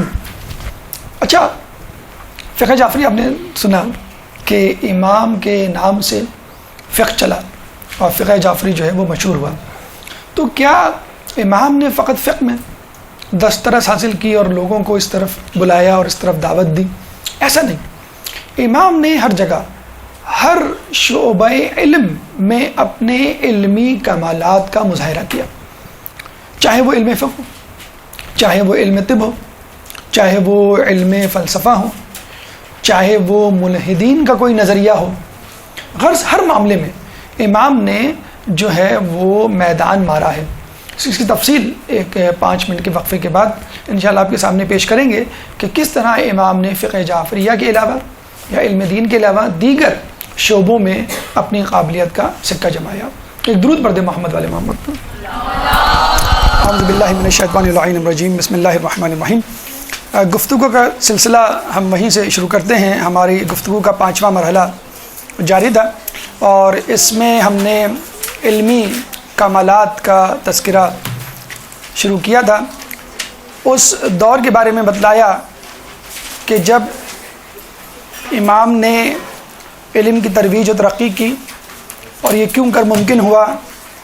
اس کے بعد ہم نے یہ کہا کہ نہ صرف یہ کہ فقہ جعفریہ کی بنیاد رکھی بلکہ علم دین، علم فقہ کے علاوہ جو شعبہ جات تھے اس میں بھی امام نے کمال کا مظاہرہ کیا. مثلا امام کو منصور توانقی نے اپنے دربار میں بلایا اور ہندی طبیب کو آپ کے سامنے کر دیا. اس زمانے میں انڈیا یا ہند طب کے اعتبار سے بالکل ایسا ہی تھا جیسے آج کل ایران اور عراق علم دین کے اعتبار سے، یا امریکہ اور انگلینڈ سائنس کے اعتبار سے.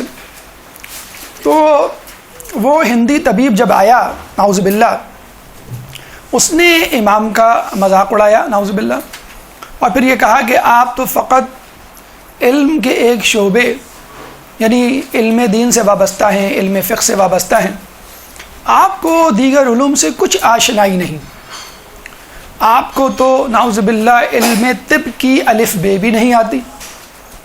امام نے پھر اس کو علم طب کے بنیادی نکات یا بنیادی اصول بتانا شروع کیے اور اس کے بعد اس کے سامنے چند سوالات رکھے اور وہ ششدر رہ گیا. امام نے علم طب کے جو بنیادی اصول اس کو بتائے وہ آپ دیکھیے کہ آج تک میڈیکل سائنس میں وہ ذرعی اصول یا بنیادی کلیات کی حیثیت اختیار کر گئے ہیں. مثلا امام نے کہا کہ تم کسی بیماری کا علاج اس کی ضد سے کرو. پہلا اصول، یعنی سردی کا علاج گرمی سے، گرمی کا علاج سردی سے. ہم دیکھتے ہیں کسی کو نزلہ زکام ہو جائے تو ہم کیا کہتے ہیں؟ سوپ پلاؤ، یخنی پلاؤ جو شاندہ دو، یا گرم پانی سے غرارے کرو، یا اسٹیم بات لو، وغیرہ وغیرہ. کسی چیز کا علاج اس کی ضد سے کرو. اچھا کسی کو انفیکشن ہو جائے ہم کیا کہتے ہیں؟ اینٹی بایوٹک لو. ٹھیک ہے، وائرس، ڈینگی فیور یا اس قسم کی بیماریاں ہو جائیں، اینٹی پائریٹک یعنی فیور، یا اینٹی بایوٹک آپ لیتے ہیں. پیراسائٹ ہو جائے، وارم ہو جائے بچوں کو تو اینٹی پیراسائٹ.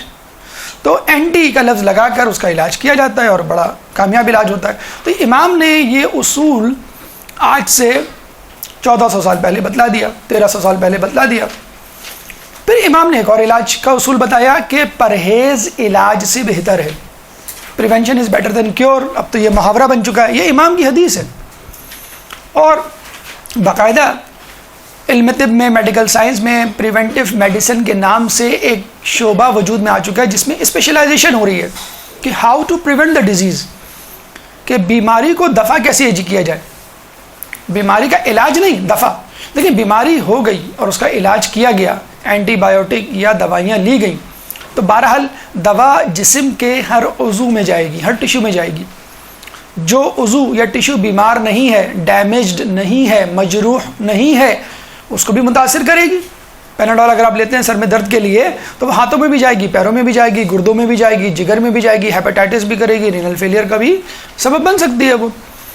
تو prevention is better than cure جو آج باقاعدہ نہ صرف اصول بلکہ ایک شعبہ بن چکا ہے. یہ دو اصول ہو گئے، یعنی بیماری کا علاج اس کی ضد سے کرو. دوسرا اصول پرہیز علاج سے بہتر ہے. یہ علاج کی بات ہو گئی. کسی مرض کے سبب کا ایک بنیادی کلیہ اور نقطہ امام نے بتلایا جس کا تذکرہ ہم کئی مرتبہ کر چکے ہیں کہ المیدۃ مرکز الداء، یعنی میدہ امراض کا مرکز ہے. ایک اور حدیث میں ہمیں ملتا ہے کہ میدہ بیماریوں کا گھر ہے. المیدہ بیت الداء، میدہ تو بیت الداء، کہ میدہ جو ہے وہ آپ کی بیماریوں کا گھر ہے. اور چھٹے امام نے کیا کہا؟ میدہ بیماریوں کا مرکز ہے. تو آپ نے دیکھا پہلے صادق نے جو بات کی وہی بات کم و بیش دوسرے صادق نے بھی کی. تو امام نے جب اس کو 3 اصول بتلائے تو اس نے یہ نہیں کہا کہ آپ نے صحیح کہا، اس نے یہ نہیں کہا کہ ہاں یہ بھی اصول ہیں جو میں جانتا ہوں، اس کے علاوہ یہ بھی اصول ہے. نہیں، اس نے کیا کہا؟ اس نے یہ کہا کہ یہ علم طب نہیں بلکہ اسرار الہی ہیں جو آپ بیان کر رہے ہیں. ایک درود پڑھ دے محمد والے محمد. اللہم صلی علی محمد والے محمد.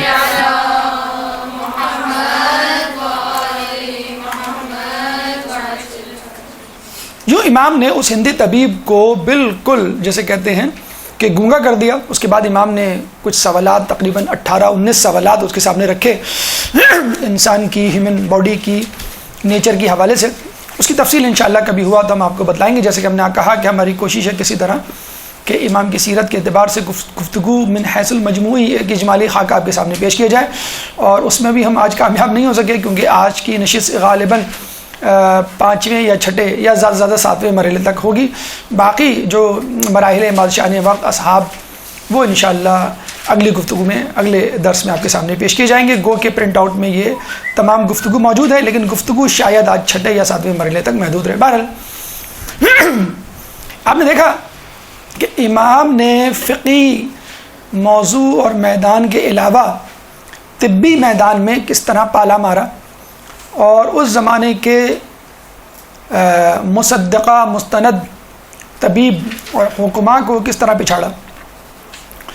اچھا، یہ علم طب کی بات ہو گئی. اب آ جائیں علم فلسفہ منطق کی بات کر لیتے ہیں. آپ کے دور میں ایک فلسفی تھا جس نے ایک فلسفہ لوگوں میں پھیلانا شروع کیا، جس کے بارے میں علماء اعلام کا کہنا ہے کہ یہ اس کا پھیلایا فلسفہ نہیں تھا بلکہ بنو امیہ بنو عباس کا ایجاد کردہ ایک اصول تھا جس کے تحت لوگوں کو چپ کرانا مقصود تھا تاکہ وہ بغاوت پہ نہ اترے. اور وہ نظریہ کیا تھا؟ بلکہ ایک بحث تھی جو چھڑ گئی تھی، اور اس بحث کے اعتبار سے یعنی حمایت اور اس کی مخالفت کے اعتبار سے 2 گروہ بن گئے تھے. بحث کیا تھی کہ انسان اپنے اعمال میں مختار ہے یا مجبور ہے. مختار یعنی آزاد ہے، مجبور یعنی ایک زبردستی والی بات ہے. تو کچھ لوگوں نے کہا کہ انسان اپنے اعمال میں مختار ہے، جو چاہے کرے، اللہ نے بھیجا ہی اسی لیے، اور پھر بعد میں وہ حساب لے لے گا. ایک نے کہا کہ انسان اپنے اعمال میں مجبور ہے، اللہ خالق کائنات ہے اور وہ دنیا چلا رہا ہے، انسان کو بھی وہ چلا رہا ہے. تو جن لوگوں نے کہا کہ انسان مختار ہے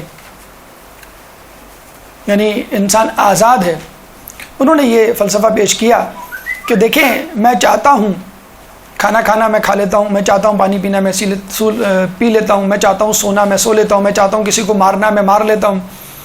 تو یہ سب میرے ہاتھ میں ہے، اللہ تو مجھے نہیں روکتا. تو انسان کیا ہے؟ آزاد ہے.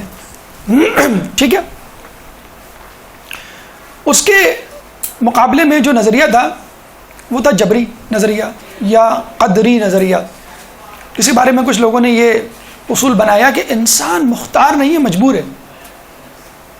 دیکھ لیجئے کہ اگر میں چاہوں قتل سے بچنا، اگر بادشاہ مجھے قتل کرنا چاہے تو وہ کر دے گا، میں مجبور ہوں کہ قتل ہو جاؤں. ٹھیک ہے، کچھ بیماریاں ہوتی ہیں میں ان کا علاج کرواتا ہوں لیکن نہیں ٹھیک ہو پاتا اور مر جاتا ہوں مثلا، اپاہج ہو جاتا ہوں مثلا، یا میرا بچہ ہوتا ہے عجیب الخلقت پیدا ہوتا ہے، کسی کا ہاتھ نہیں، کسی کا پیر نہیں، کسی کی آنکھیں نہیں، ایسے بچے ہوتے ہیں جیسے زیکا وائرس آج کل امریکہ میں چلا ہوا ہے، تو ایسے بچے ہیں جو جینیٹیکلی ایب نارمل پیدا ہو رہے ہیں. تو دیکھیں انسان کے اختیار میں وقت جو ہے وہ اللہ سے لو لگا سکتا ہے. امام کے سامنے یہ جب پیش آئی تو امام نے بڑا اچھا اس کا جواب دیا، اور چھٹے امام 7ویں امام تک یہ گفتگو چلی. امام نے کیا جواب دیا؟ لا جبرا ولا تفویضا ولکن امر بین الامرین، کہ زندگی نہ تو جبر ہے نہ آزادی، بلکہ یہ دونوں کے درمیان کی چیز ہے. لا جبرا ولا تفویضا ولکن امر بین الامرین، زندگی نہ تو جبر ہے نہ آزادی بلکہ ان کے درمیان کی چیز ہے. کچھ چیزیں ہمارے اختیار میں ہیں اور کچھ چیزیں خدا کے اختیار میں ہیں، لیکن جو چیزیں اللہ کے اختیار میں ہیں اس کی بابت اللہ تعالیٰ قیامت کے دن سوال نہیں کرے گا. انسان قابل مواخذہ نہیں ہوگا، اکاؤنٹیبل نہیں ہوگا. مثلا کن باتوں کے بارے میں، کن اعمال کے بارے میں جو اس کی دسترس میں نہیں. پیدائش ہماری دسترس میں نہیں، ہم کہاں پیدا ہوں گے، کس طرح پیدا ہوں گے، کالے پیدا ہوں گے، گورے پیدا ہوں گے، یا رزق سمجھ لیجئے اس کا ذمہ اللہ کا ہے، ہمیں نہیں معلوم، یا کم از کم وہ رزق جو سسٹینیبل ہے، جو آپ کی بقا کے لیے ضروری ہے. ٹھیک ہے. اچھا، شادی کوشش کر سکتے ہیں، آپ کو نہیں معلوم. موت کہاں ہوگی، کیسے ہوگی، کسی کو اس کے اوپر. مولا فرماتے ہیں نا کہ لوگوں نے پوچھا کہ آپ موت سے کیوں نہیں ڈرتے، تو مولا نے کہا کہ میں موت سے اس لیے نہیں ڈرتا کہ اگر موت آئے گی تو پھر کیا ڈرنا. اگر آج موت آئے گی مجھے تو موت سے میں کیوں بھاگوں گا تو بھی جہاں جاؤں گا وہاں موت آ کے رہے گی. اور اگر آج موت نہیں آنی تو پھر کس بات کا ڈرنا کہ جب موت نہیں آنی. بہرحال تو موت خود بے خوفی کا علاج ہے، موت کا معین ہونا. تو آپ نے دیکھا حادثہ، زلزلہ، طوفان، سونامی، لینڈ سلائیڈنگ، سیلاب، یہ جو آپ سنتے ہیں یہ کیا ہے؟ یہ آپ کی دسترس پہ نہیں ہے. آپ سونامی نہیں روک سکتے، آپ زلزلے نہیں روک سکتے، آپ کراچی کی بارش نہیں روک سکتے، جو اس کے بعد جو کیچڑ ہوتی ہے، جو کراچی میں آج کل ایشو چل رہا ہے کچروں کا، اس کو آپ نہیں ٹھکانے لگا سکتے. ہم کیا، ہماری حکومت نہیں ٹھکانے لگا سکتی. تو آپ نے دیکھا، لیکن اللہ تعالیٰ آپ سے قیامت میں اس بابت سوال نہیں کرے گا. کس بابت؟ جو کام، جو اعمال، جو واقعات آپ کی دسترس میں نہیں. کون سی چیزیں آپ کی دسترس میں ہیں؟ نیکیاں، گناہ. As simple as that. بہت ہی آسان سا کلیہ. نیکیاں آپ کے قبضے میں ہیں اور گناہ. آپ چاہیں تو گناہ کریں، چاہیں تو نہ کریں. گناہ کریں گے تو سزا ملے گی اور نیکیاں کریں گے تو جزا ملے گی. یہ آپ کی دسترس میں. اور یہ آسان سا کلیہ سمجھ میں بھی آتا ہے کہ انسان کو انہی چیزوں کا جواب دہ ہونا چاہیے کہ جو اس کے ذمے ہیں، جو اس کی سکت کے دائرے میں ہیں. یعنی آپ گھر میں آ کے اپنے بچے سے نہیں پوچھیں گے تم نے کھانا کیوں نہیں پکایا، یا بچے کی ماں سے یہ نہیں پوچھیں گے تم نے ہوم ورک کیوں نہیں کیا. بچے کی ماں سے پوچھیں گے بھائی تم نے کھانا کیوں نہیں پکایا، اور بچے سے پوچھیں گے تم نے ہوم ورک کیوں نہیں کیا. تو اللہ تعالیٰ ان چیزوں کی بابت آپ سے سوال نہیں کرے گا کہ جس کے آپ سزاوار نہیں، جس کی آپ سکت نہیں رکھتے. پیدائش ہے، موت ہے، رزق ہے. اللہ تعالیٰ جسے کہتے ہیں حلال کے بارے میں کہ حلال حساب حرام عقاب. تو اور مسئلے والی چیز ہے، جتنا پیسہ کمائیں گے حساب دینا پڑے گا، غلط ہوا تو سزا، ورنہ کم از کم حساب کی دقت سے تو گزرنا پڑے گا. تو امام نے اس مسئلے کو حل کیا. اور اچھا آپ دیکھیں، خود آپ کی اپنی باڈی، اپنے جسم میں 2 قسم کے اعضاء ہیں، ہاتھ، پیر، کان، ناخن، بال. یہ ایک کیٹیگری میں. اور دوسری کیٹیگری کون سی ہے؟ دل، جگر، پھیپھڑے، گردے، دماغ. یہ دوسری کیٹیگری ہے. کیا فرق ہے دونوں کیٹیگری میں؟ جو پہلا جو ہے کیٹیگری ہے، جو پہلا گروپ ہے، ہاتھ، پیر، ناک، کان، اس کو آپ کاٹ دیں آپ نہیں مریں گے، آپ اپاہج ہو جائیں گے، ناقص ہو جائیں گے لیکن زندہ رہیں گے. لیکن اگر کوئی دل نکال لے، گردے نکال لے، جگر نکال لے، پھیپھڑے نکال لے، دماغ نکال لے، آپ مر جائیں گے. وائٹل آرگنز جسے کہتے ہیں، آپ فوراً مر جائیں گے. تو اس کا مطلب کیا ہوا کہ آپ کے اندر کچھ اعضاء ایسے ہیں جن پر آپ کی زندگی کا دار و مدار ہے، اور کچھ اعضاء ایسے ہیں جن پر آپ کی زندگی کا دار و مدار نہیں. اتفاق دیکھیے کہ جن اعضاء پر آپ کی زندگی کا دار و مدار ہے وہ آٹومیٹک ہیں، یا دوسرے لفظوں میں خدا کے زیر کنٹرول ہیں. دل آپ خود نہیں دھڑکواتے، خود دھڑکتا ہے. پھیپھڑے خود کام کرتے ہیں، گردے خود کام کرتے ہیں، جگر خود کام کرتا ہے، دماغ خود سے سوچتا ہے. تو باقی چیزیں ہاتھ پیر جو آپ کے قبضے میں ہیں. ورنہ آپ دیکھیں خودکشی کرنا کتنا آسان ہو جاتا. اگر انسان خود سے دل کو روکنا یا چلانا جانتا، گردوں کو خود سے چلانا یا روکنا جانتا، تو کتنی آرام سے ہمارے یہاں خودکشی ہوتی. اسی طرح اگر اللہ تعالیٰ انسانوں کے ہاتھ میں موت دے دے، پیدائش دے دے، رزق دے دے، یا زلزلہ و طوفان دے دے انسانوں کے ہاتھوں میں، تو انسان کتنی تباہیاں اس کائنات میں، اس پلانٹ پہ لے آئے. اب آپ دیکھیے کسی حد تک آرٹیفیشل سونامی تو کریٹ کیے جا رہے ہیں. ابھی جو ایک سونامی آیا تھا انڈونیشیا میں، وہ کہتے ہیں امریکہ نے کوئی زیر زمین کا مطلب ہے زیر سمندر کوئی ڈائنامائٹ کا دھماکہ کیا تھا، اس سے سمندر کی لہریں اتنی زیادہ اچھلیں کہ وہ سونامی کی شکل اختیار کی. ایک خبر یہ بھی ہے کہ کشمیر میں ایک دفعہ جو زلزلہ آیا تھا 5 سال پہلے، وہ بھی جو ہے وہ امریکہ کا لایا ہوا تھا. وہ چاہ رہے تھے کہ کشمیر کی ایک خطیر آبادی کو، ایک کثیر آبادی کو سفاستی سے مٹا دیا جائے تاکہ نہ رہے بانس نہ بجے بانسری. اسی طرح آرٹیفیشل بارشیں کر کے دنیا آفات میں اضافہ کیا جاتا ہے. مثلا انڈیا کے بارے میں یہ اکثر کہا جاتا ہے کہ جب بارشیں ہوتی ہیں تو وہ اپنے بند کھول دیتا ہے، اور وہاں سے جب پانی آتا ہے تو وہ سیلاب کی شکل اختیار کر جاتا ہے. پانی ہے بہرحال. تو آپ نے دیکھا نیوکلیئر پاور، نیوکلیئر بوم یہ ہمارے ہاتھ میں، میزائل ہمارے ہاتھ میں ہیں. ان سے ہم کتنا غلط فائدہ اٹھا رہے ہیں. میزائل اور جو ویپنز ہیں اس کا کتنا زیادہ غلط استعمال ہو رہا ہے. مطلب آپ کی اطلاع کے لیے عرض ہے، یہ جو نارکوٹکس ہیں، یہ جو ویپنز ہیں، دنیا میں بہترین کا مطلب ہے سب سے زیادہ منافع کمائے جانے والے ذرائع آمدنی ہیں، جس کو امریکہ یورپ والے یوز کرتے ہیں باقاعدہ. اسلحہ اور narcotics, 50% of the narcotics consumed by Americans by itself, وہاں زیادہ یوز کرتی ہیں. 50%، more than 50% of the weapon supplied by America. بہرحال اگر انسان کی دسترس میں یہ طاقتیں آ جائیں تو انسان کتنی تباہی مچائے. جب اسٹیفن ہاکنگ یہ کہہ سکتا ہے کہ ہم خود یونیورس مینیج کر لیں گے، وی ول مینیج بائی آور سیلف، ہمیں خدا کی ضرورت نہیں، کچھ نہیں ہے انسان، تو اس کا دعویٰ خدائی شروع ہو گیا. نمرود نے کیا، شداد نے کیا، اور آج کل کے سائنسدان کر رہے ہیں. جیسے بیٹا ذرا بڑا ہونے لگتا ہے، کمانے لگتا ہے، تو کیا کہتا ہے؟ ابا میں خود اپنا خرچہ چلا لوں گا، ابا میں خود جو ہے میں نے کرائے پہ فلیٹ لے لیا، ابا میں نے خود لڑکی پسند کر لی، ابا میں خود شادی کر لیتا ہوں. آپ بس آ جائیے گا. آپ کو کیا معلوم دنیا میں ہوتا ہے جب اولادیں جوان ہوتی ہیں، لڑکیاں ہوں، لڑکے بھی ہیں، لڑکیاں بھی ماشاء اللہ کمپٹیشن میں آ گئی ہیں. امی آپ کو پتہ نہیں فیشن کیسا چل رہا ہے، اسکارف کیسا چل رہا ہے، کلر کون سا چل رہا ہے، فلاں. تو یہ انسان کا بھی حال ہے کہ وہ جو ہے تکبر کرنے لگا ہے، خدا کو آنکھیں دکھانے لگا ہے کہ تو کیا جانے، نعوذ باللہ کس طرح کائنات چلے گی، ہم چلائیں گے کائنات. اگر اللہ اتنی بڑی تباہی کے سوئچ یا ریموٹ کنٹرول اپنے ہاتھ میں نہ رکھے تو انسان خود کتنی بڑی تباہی کا، وہ گاڈس پارٹیکل جو ڈھونڈ رہے ہیں آج کل، وہ یہی تو ہے کہ وہ اس پارٹیکل کو ڈھونڈ رہے ہیں کہ جس کے ذریعے سے یہ کائنات وجود میں آئی. کیوں؟ وہ کہہ رہے ہیں کہ وہ کائنات، وہ گاڈس پارٹیکل ہمارے ہاتھ میں آ جائے تو ہم خود کائنات بنائیں. ڈو ہیل ود دا ارتھ کو مارو گولی. کیا پاکستان، کیا افغانستان، کیا ایران، عراق، اس پہ قبضہ کرنے کی ضرورت ہی نہیں ہے. ہم خود اپنی دنیا بنائیں گے. دنیا کیا بنائیں گے؟ ہم کائنات بنائیں گے. تو بڑی باتیں ہو رہی ہیں، بڑے جیسے کہتے ہیں چھلانگے لگانے کی انسانیت کوشش کر رہا ہے.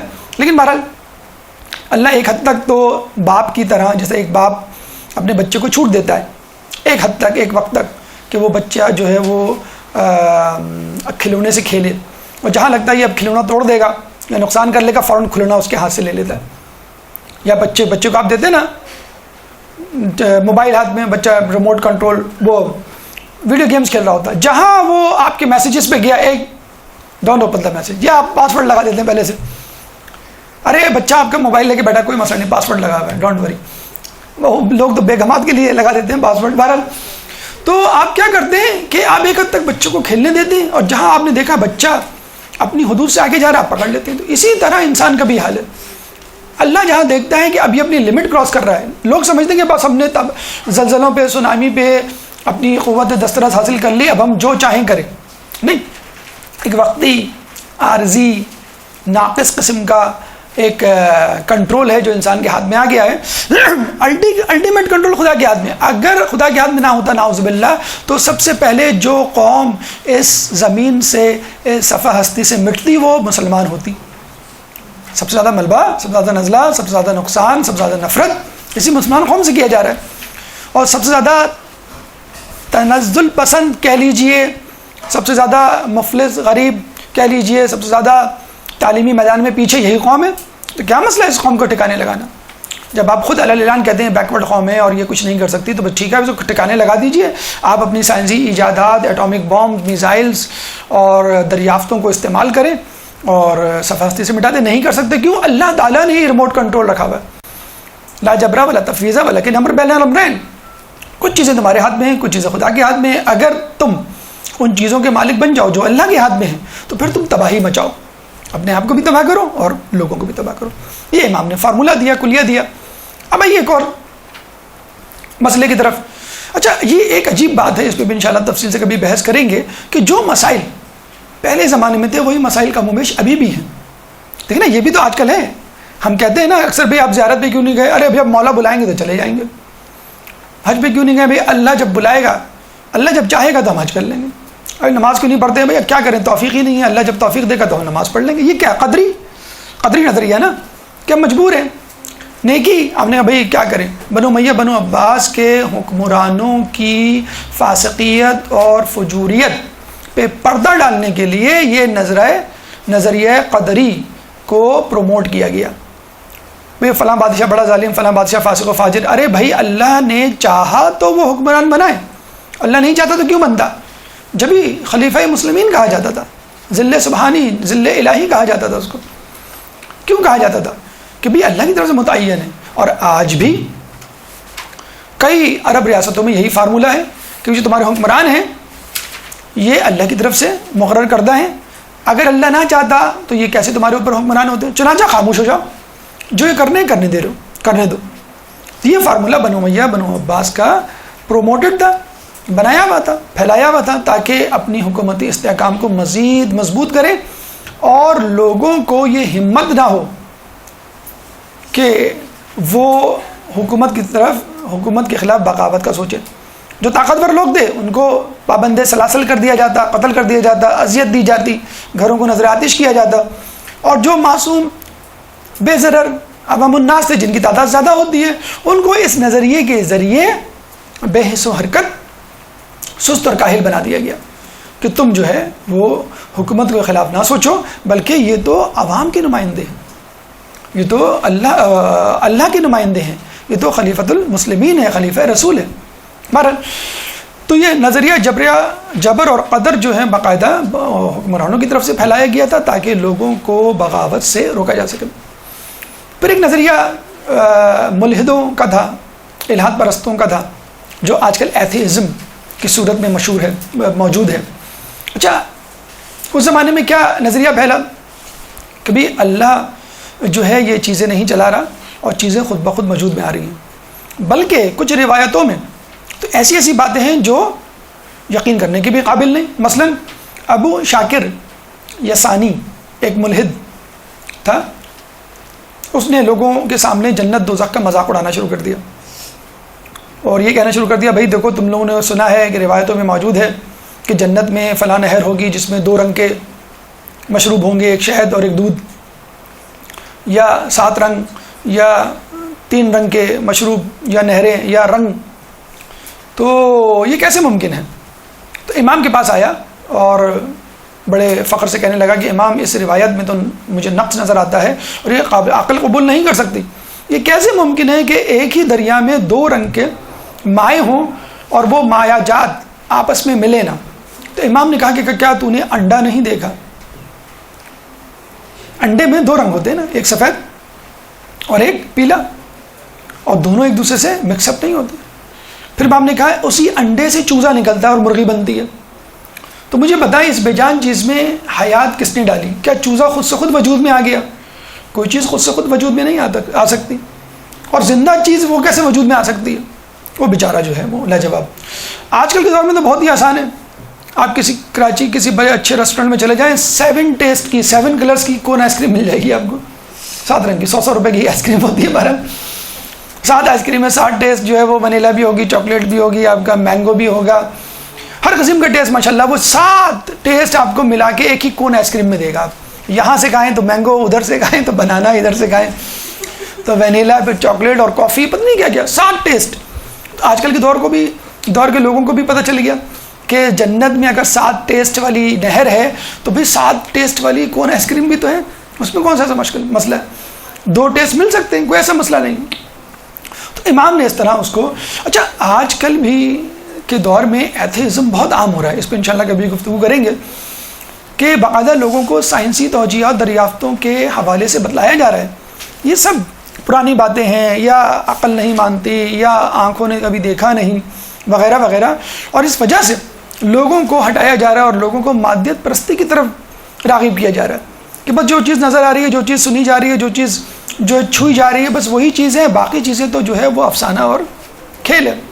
میرا امام نے جو ہے ہندی طبیب کو بھی جواب دیا، امام نے جو ہے گمراہ فلسفیوں کو بھی جو ہے وہ پچھاڑا، اور امام نے جو ہے اس کے بعد ان ملحدوں کو بھی منہ توڑ جواب دیا کہ جو خدا پہ یقین رکھتے تھے باقاعدہ دلائل کے ساتھ.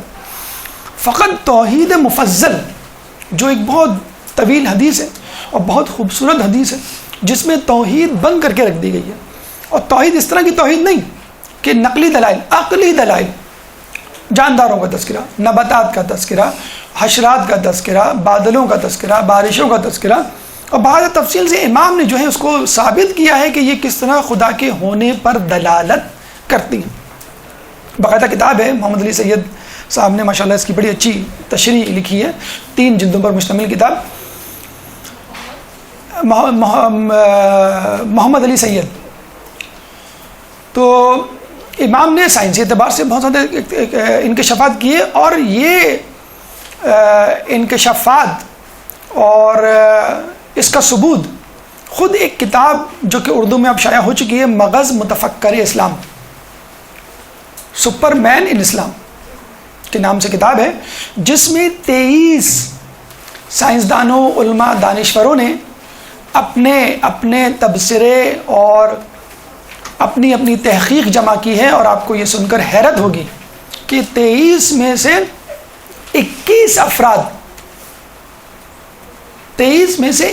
افراد نان مسلم ہیں.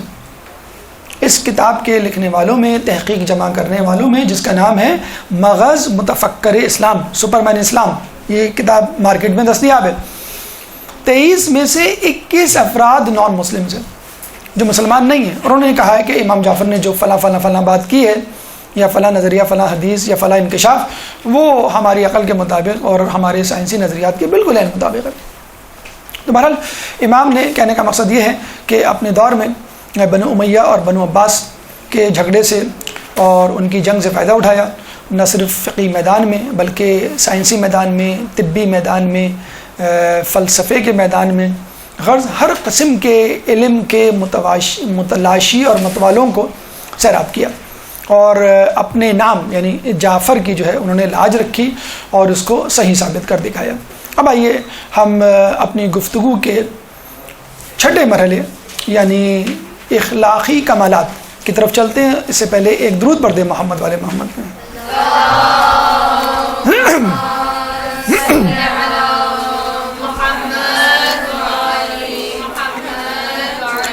اچھا، آپ نے نوٹ کیا ہوگا کہ بعض اوقات انسان جو ہے جو مصروف ہوتا ہے عموماً وہ تھوڑا سا چڑچڑا ہوتا ہے، غصے والا ہوتا ہے. مثلاً کوئی ڈاکٹر ہے، کوئی انجینئر ہے، کسی کمپنی کا باس ہے، تو اس کے پاس وقت نہیں ہوگا لوگوں سے بات کرنے کا، اس کے پاس وقت نہیں ہوگا ٹی وی دیکھنے کا، اس کے پاس وقت نہیں ہوگا کسی کے ساتھ بہت زیادہ خوش مزاجی، خوش اخلاقی سے ٹائم پاس کرنے کا، بہت جلدی میں ہوگا، ہوں ہاں میں جواب دے گا، جلدی غصے میں آ جائے گا، اپنے کام سے کام رکھے گا، اور عموماً لوگوں کو لفٹ نہیں کرائے گا، جیسے عام عرف میں جو کہا جاتا ہے۔ امام پہ اتنی زیادہ بھاری ذمہ داریاں تھیں، علمی اعتبار سے، سیاسی اعتبار سے، اخلاقی اعتبار سے، معاشی معاشرتی اعتبار سے، کیونکہ اس زمانے میں امام کے پاس ہر شخص اپنے مسائل حل کرنے آتا تھا، چاہے وہ علمی مسئلہ ہو، چاہے وہ جو ہے وہ معاشی مسئلہ ہو، ان تمام جو ہے مسائل کو امام جو ہے وہ حل کیا کرتے تھے۔ تو اخلاقی اعتبار سے جب ہم دیکھتے ہیں تو ہم حیران رہ جاتے ہیں کہ امام اتنی مصروفیت کے باوجود کس طرح اخلاق کا مظاہرہ کرتے تھے۔ مثلا حلم کے حوالے سے اگر ہم امام کی ایک حکایت اور واقعے پہ نظر ڈالیں، آپ نے شاید سنا بھی ہو کہ امام نے اپنے غلام کو کسی کام کے لیے بھیجا اور وہ غلام رستے میں کہیں سو گیا۔ امام جا کر اس کو ڈانٹ سکتے تھے، کسی کو بھیج سکتے تھے، غصے میں اس کو اٹھا سکتے تھے، اس کو سزا دلوا سکتے تھے یا دے سکتے تھے۔ کیا کیا انہوں نے؟ پنکھے سے ہوا جلنے لگی۔ اچھا، یہ ہونا چاہیے جیسے آج کل کی مائیں یا باپ کرتے ہیں کہ بچے سو رہے ہوں تو پنکھا بند کر دیتے ہیں، ہے نا، پنکھا بند کر دیتے ہیں تاکہ جب گرمی لگے گی تو خود اٹھ جائیں گے۔ تو امام نے پنکھا نہیں بند کیا بلکہ اور پنکھا جلنا شروع کر دیا۔ اچھا، یہ بھی ایک لطیف انداز ہے، آپ کو یہ اندازہ ہوگا اگر ٹیمپریچر زیادہ ہو جائے یا کم ہو جائے، دونوں صورتوں میں آپ کی آنکھ کھل جائے گی۔ مثلا آپ گھر گئے، رات کے 10-11 بج رہے ہیں اور لوڈ شیڈنگ، لیکن آپ اتنے تھکے ہوئے ہیں کہ آپ سو جاتے ہیں۔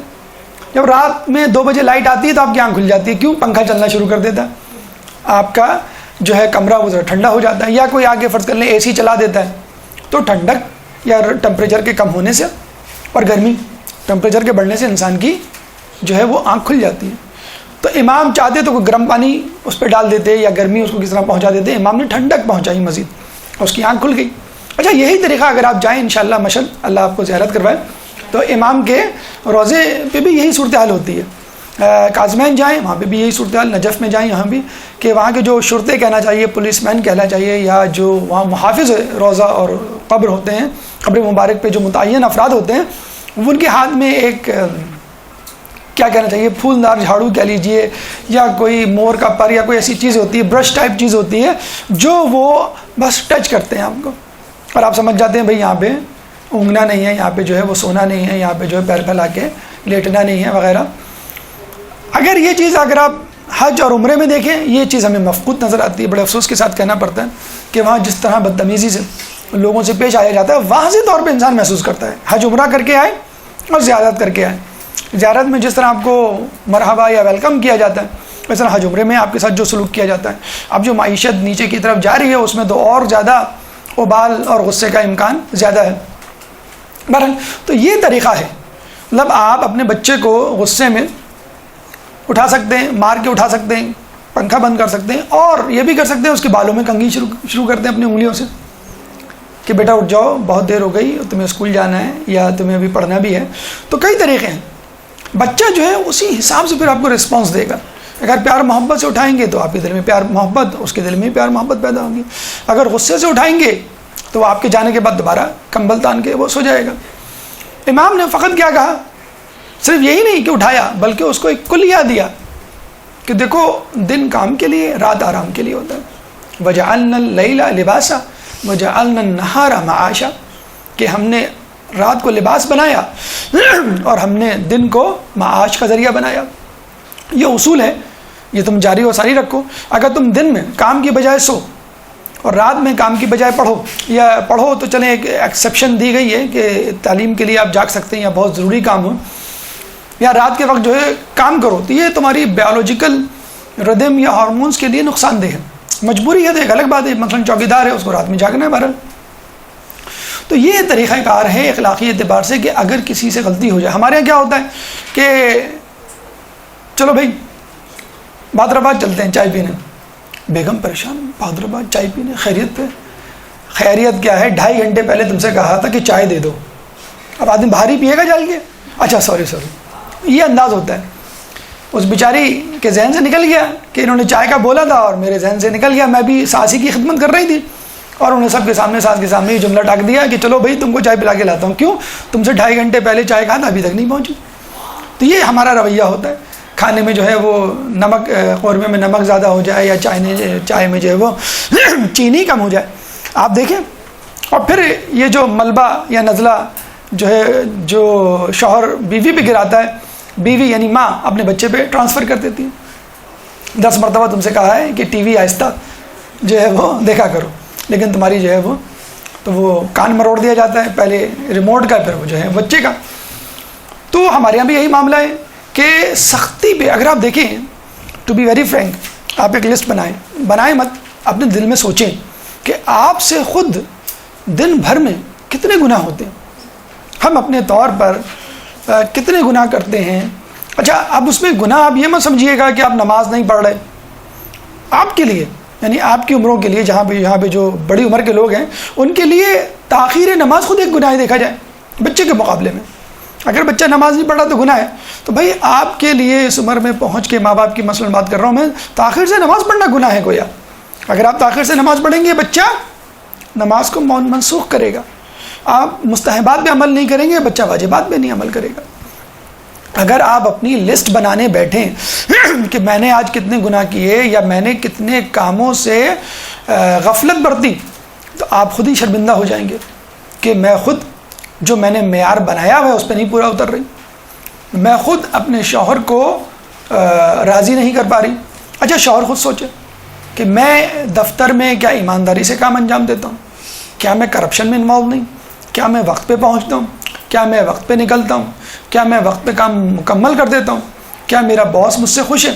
تو اس کو خود اپنے اندر 10 خامیاں نظر آ جائیں گی. تو ہر انسان غلطیوں اور خامیوں کا مرکب ہے.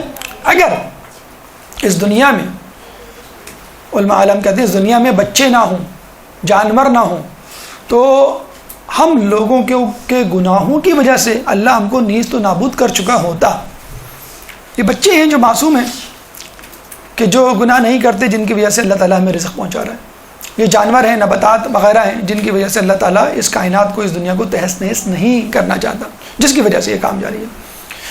سخاوت کے حوالے سے امام کے زمانے میں مدینے میں قحط پڑا. غلام جلدی جلدی سارا غلہ لے کر آ گئے کہ ہم غلہ ذخیرہ کر لیں تاکہ بعد میں مشکلات نہ ہو. امام نے فوراً کہا کہ یہ تمام غلہ لے کر جاؤ اور لوگوں میں تقسیم کر دو اور فروخت کر دو. یعنی امام نہیں چاہتے، امام حیثیت رکھتے تھے کہ وہ چاہتے تو قحط کے تمام نقصانات سے بچ جاتے اور بڑے مزے سے قحط کا زمانہ گزارتے، لیکن امام نے کہا نہیں، جب لوگوں کو ایک چیز کی ضرورت ہے تو وہ میرے گھر میں کیوں رہے. تمام غلہ فروخت کروا دیا. اس کے بعد جو گندم بچی ہوئی تھی اس کے لیے امام نے کہا اس میں جو ملاؤ، جو اور گندم دونوں ملا کر روٹی پکاؤ. یہ بالکل ایسے ہی آج کل کے زمانے میں اگر آپ کہیں کہ لال روٹی کا آٹا، لال آٹے کی روٹی.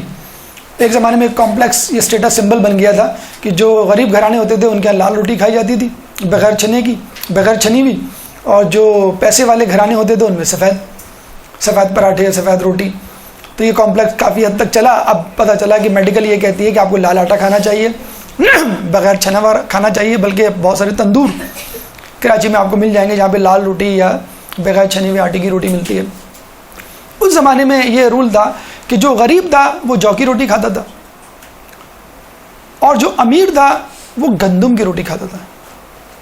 تو امام نے کہا کہ جو اور گندم ملا کے بناؤ روٹی تاکہ مجھے احساس ہو کہ غریب غربا کس طرح زندگی گزار رہے ہیں، میرے گھر والوں کو احساس ہو. دیکھیں یہ بھی ایک طریقہ ہے کہ آپ کسی کے غم میں شریک ہوں، آپ پوری طاقت استطاعت رکھتے ہیں، لیکن آپ کہتے ہیں کہ ابھی فلاں مجبور ہے، میری طرح اچھا نہیں کھا سکتا، چلو میں اس کے غم میں شریک ہو جاؤں. اس طرح کا رویہ، اس طرح کا کھانا کھا کے رویہ انداز اختیار کر کے جو کہ وہ اس نے اپنایا ہوا. قصبے معاش، اتنا کچھ ہونے کے باوجود، غلام ہونے کے باوجود، نوکر چاکر ہونے کے باوجود، دولت غلہ اناج ہونے کے باوجود، امام خود اپنے ہاتھوں سے کھیتی باڑی کیا کرتے تھے. ان کے والد امام باقر کے بارے میں ملتا ہے کہ جب لوگ نعوذ باللہ ان کو دیکھتے تھے، ایک نے طنز بھرے لہجے میں کہا کہ کہاں اہل بیت اور کہاں دنیا کی محبت. تو امام نے کیا کہا کہ مجھ سے بہتر لوگوں نے یہ کام کیا تو میں کیوں نہ کروں. امام علی خود یہودی کے باپ کو پانی دیا کرتے تھے، تو زراعت، پانی دینا، پودے اگانا کوئی ایسا برا کام نہیں. پانچویں امام نے بھی یہ کہا.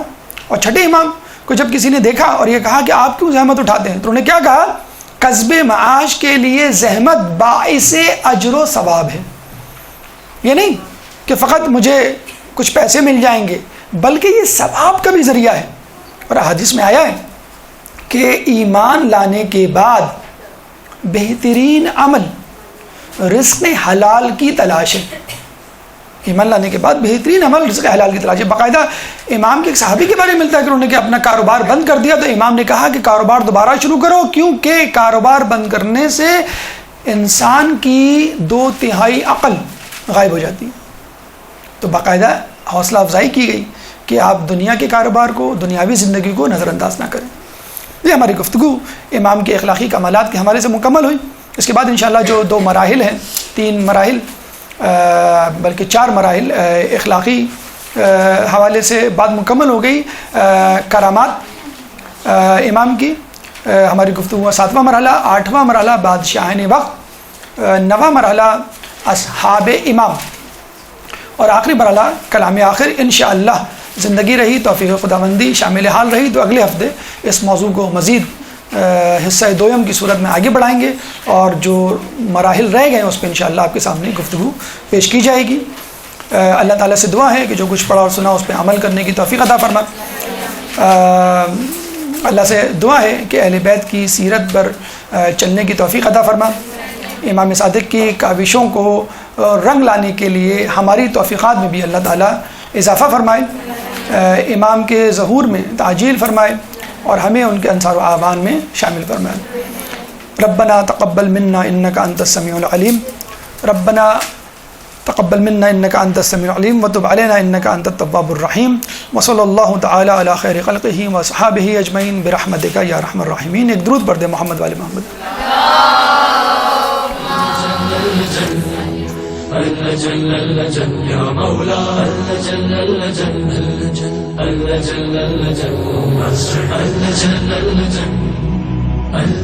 يا صاحب السماء.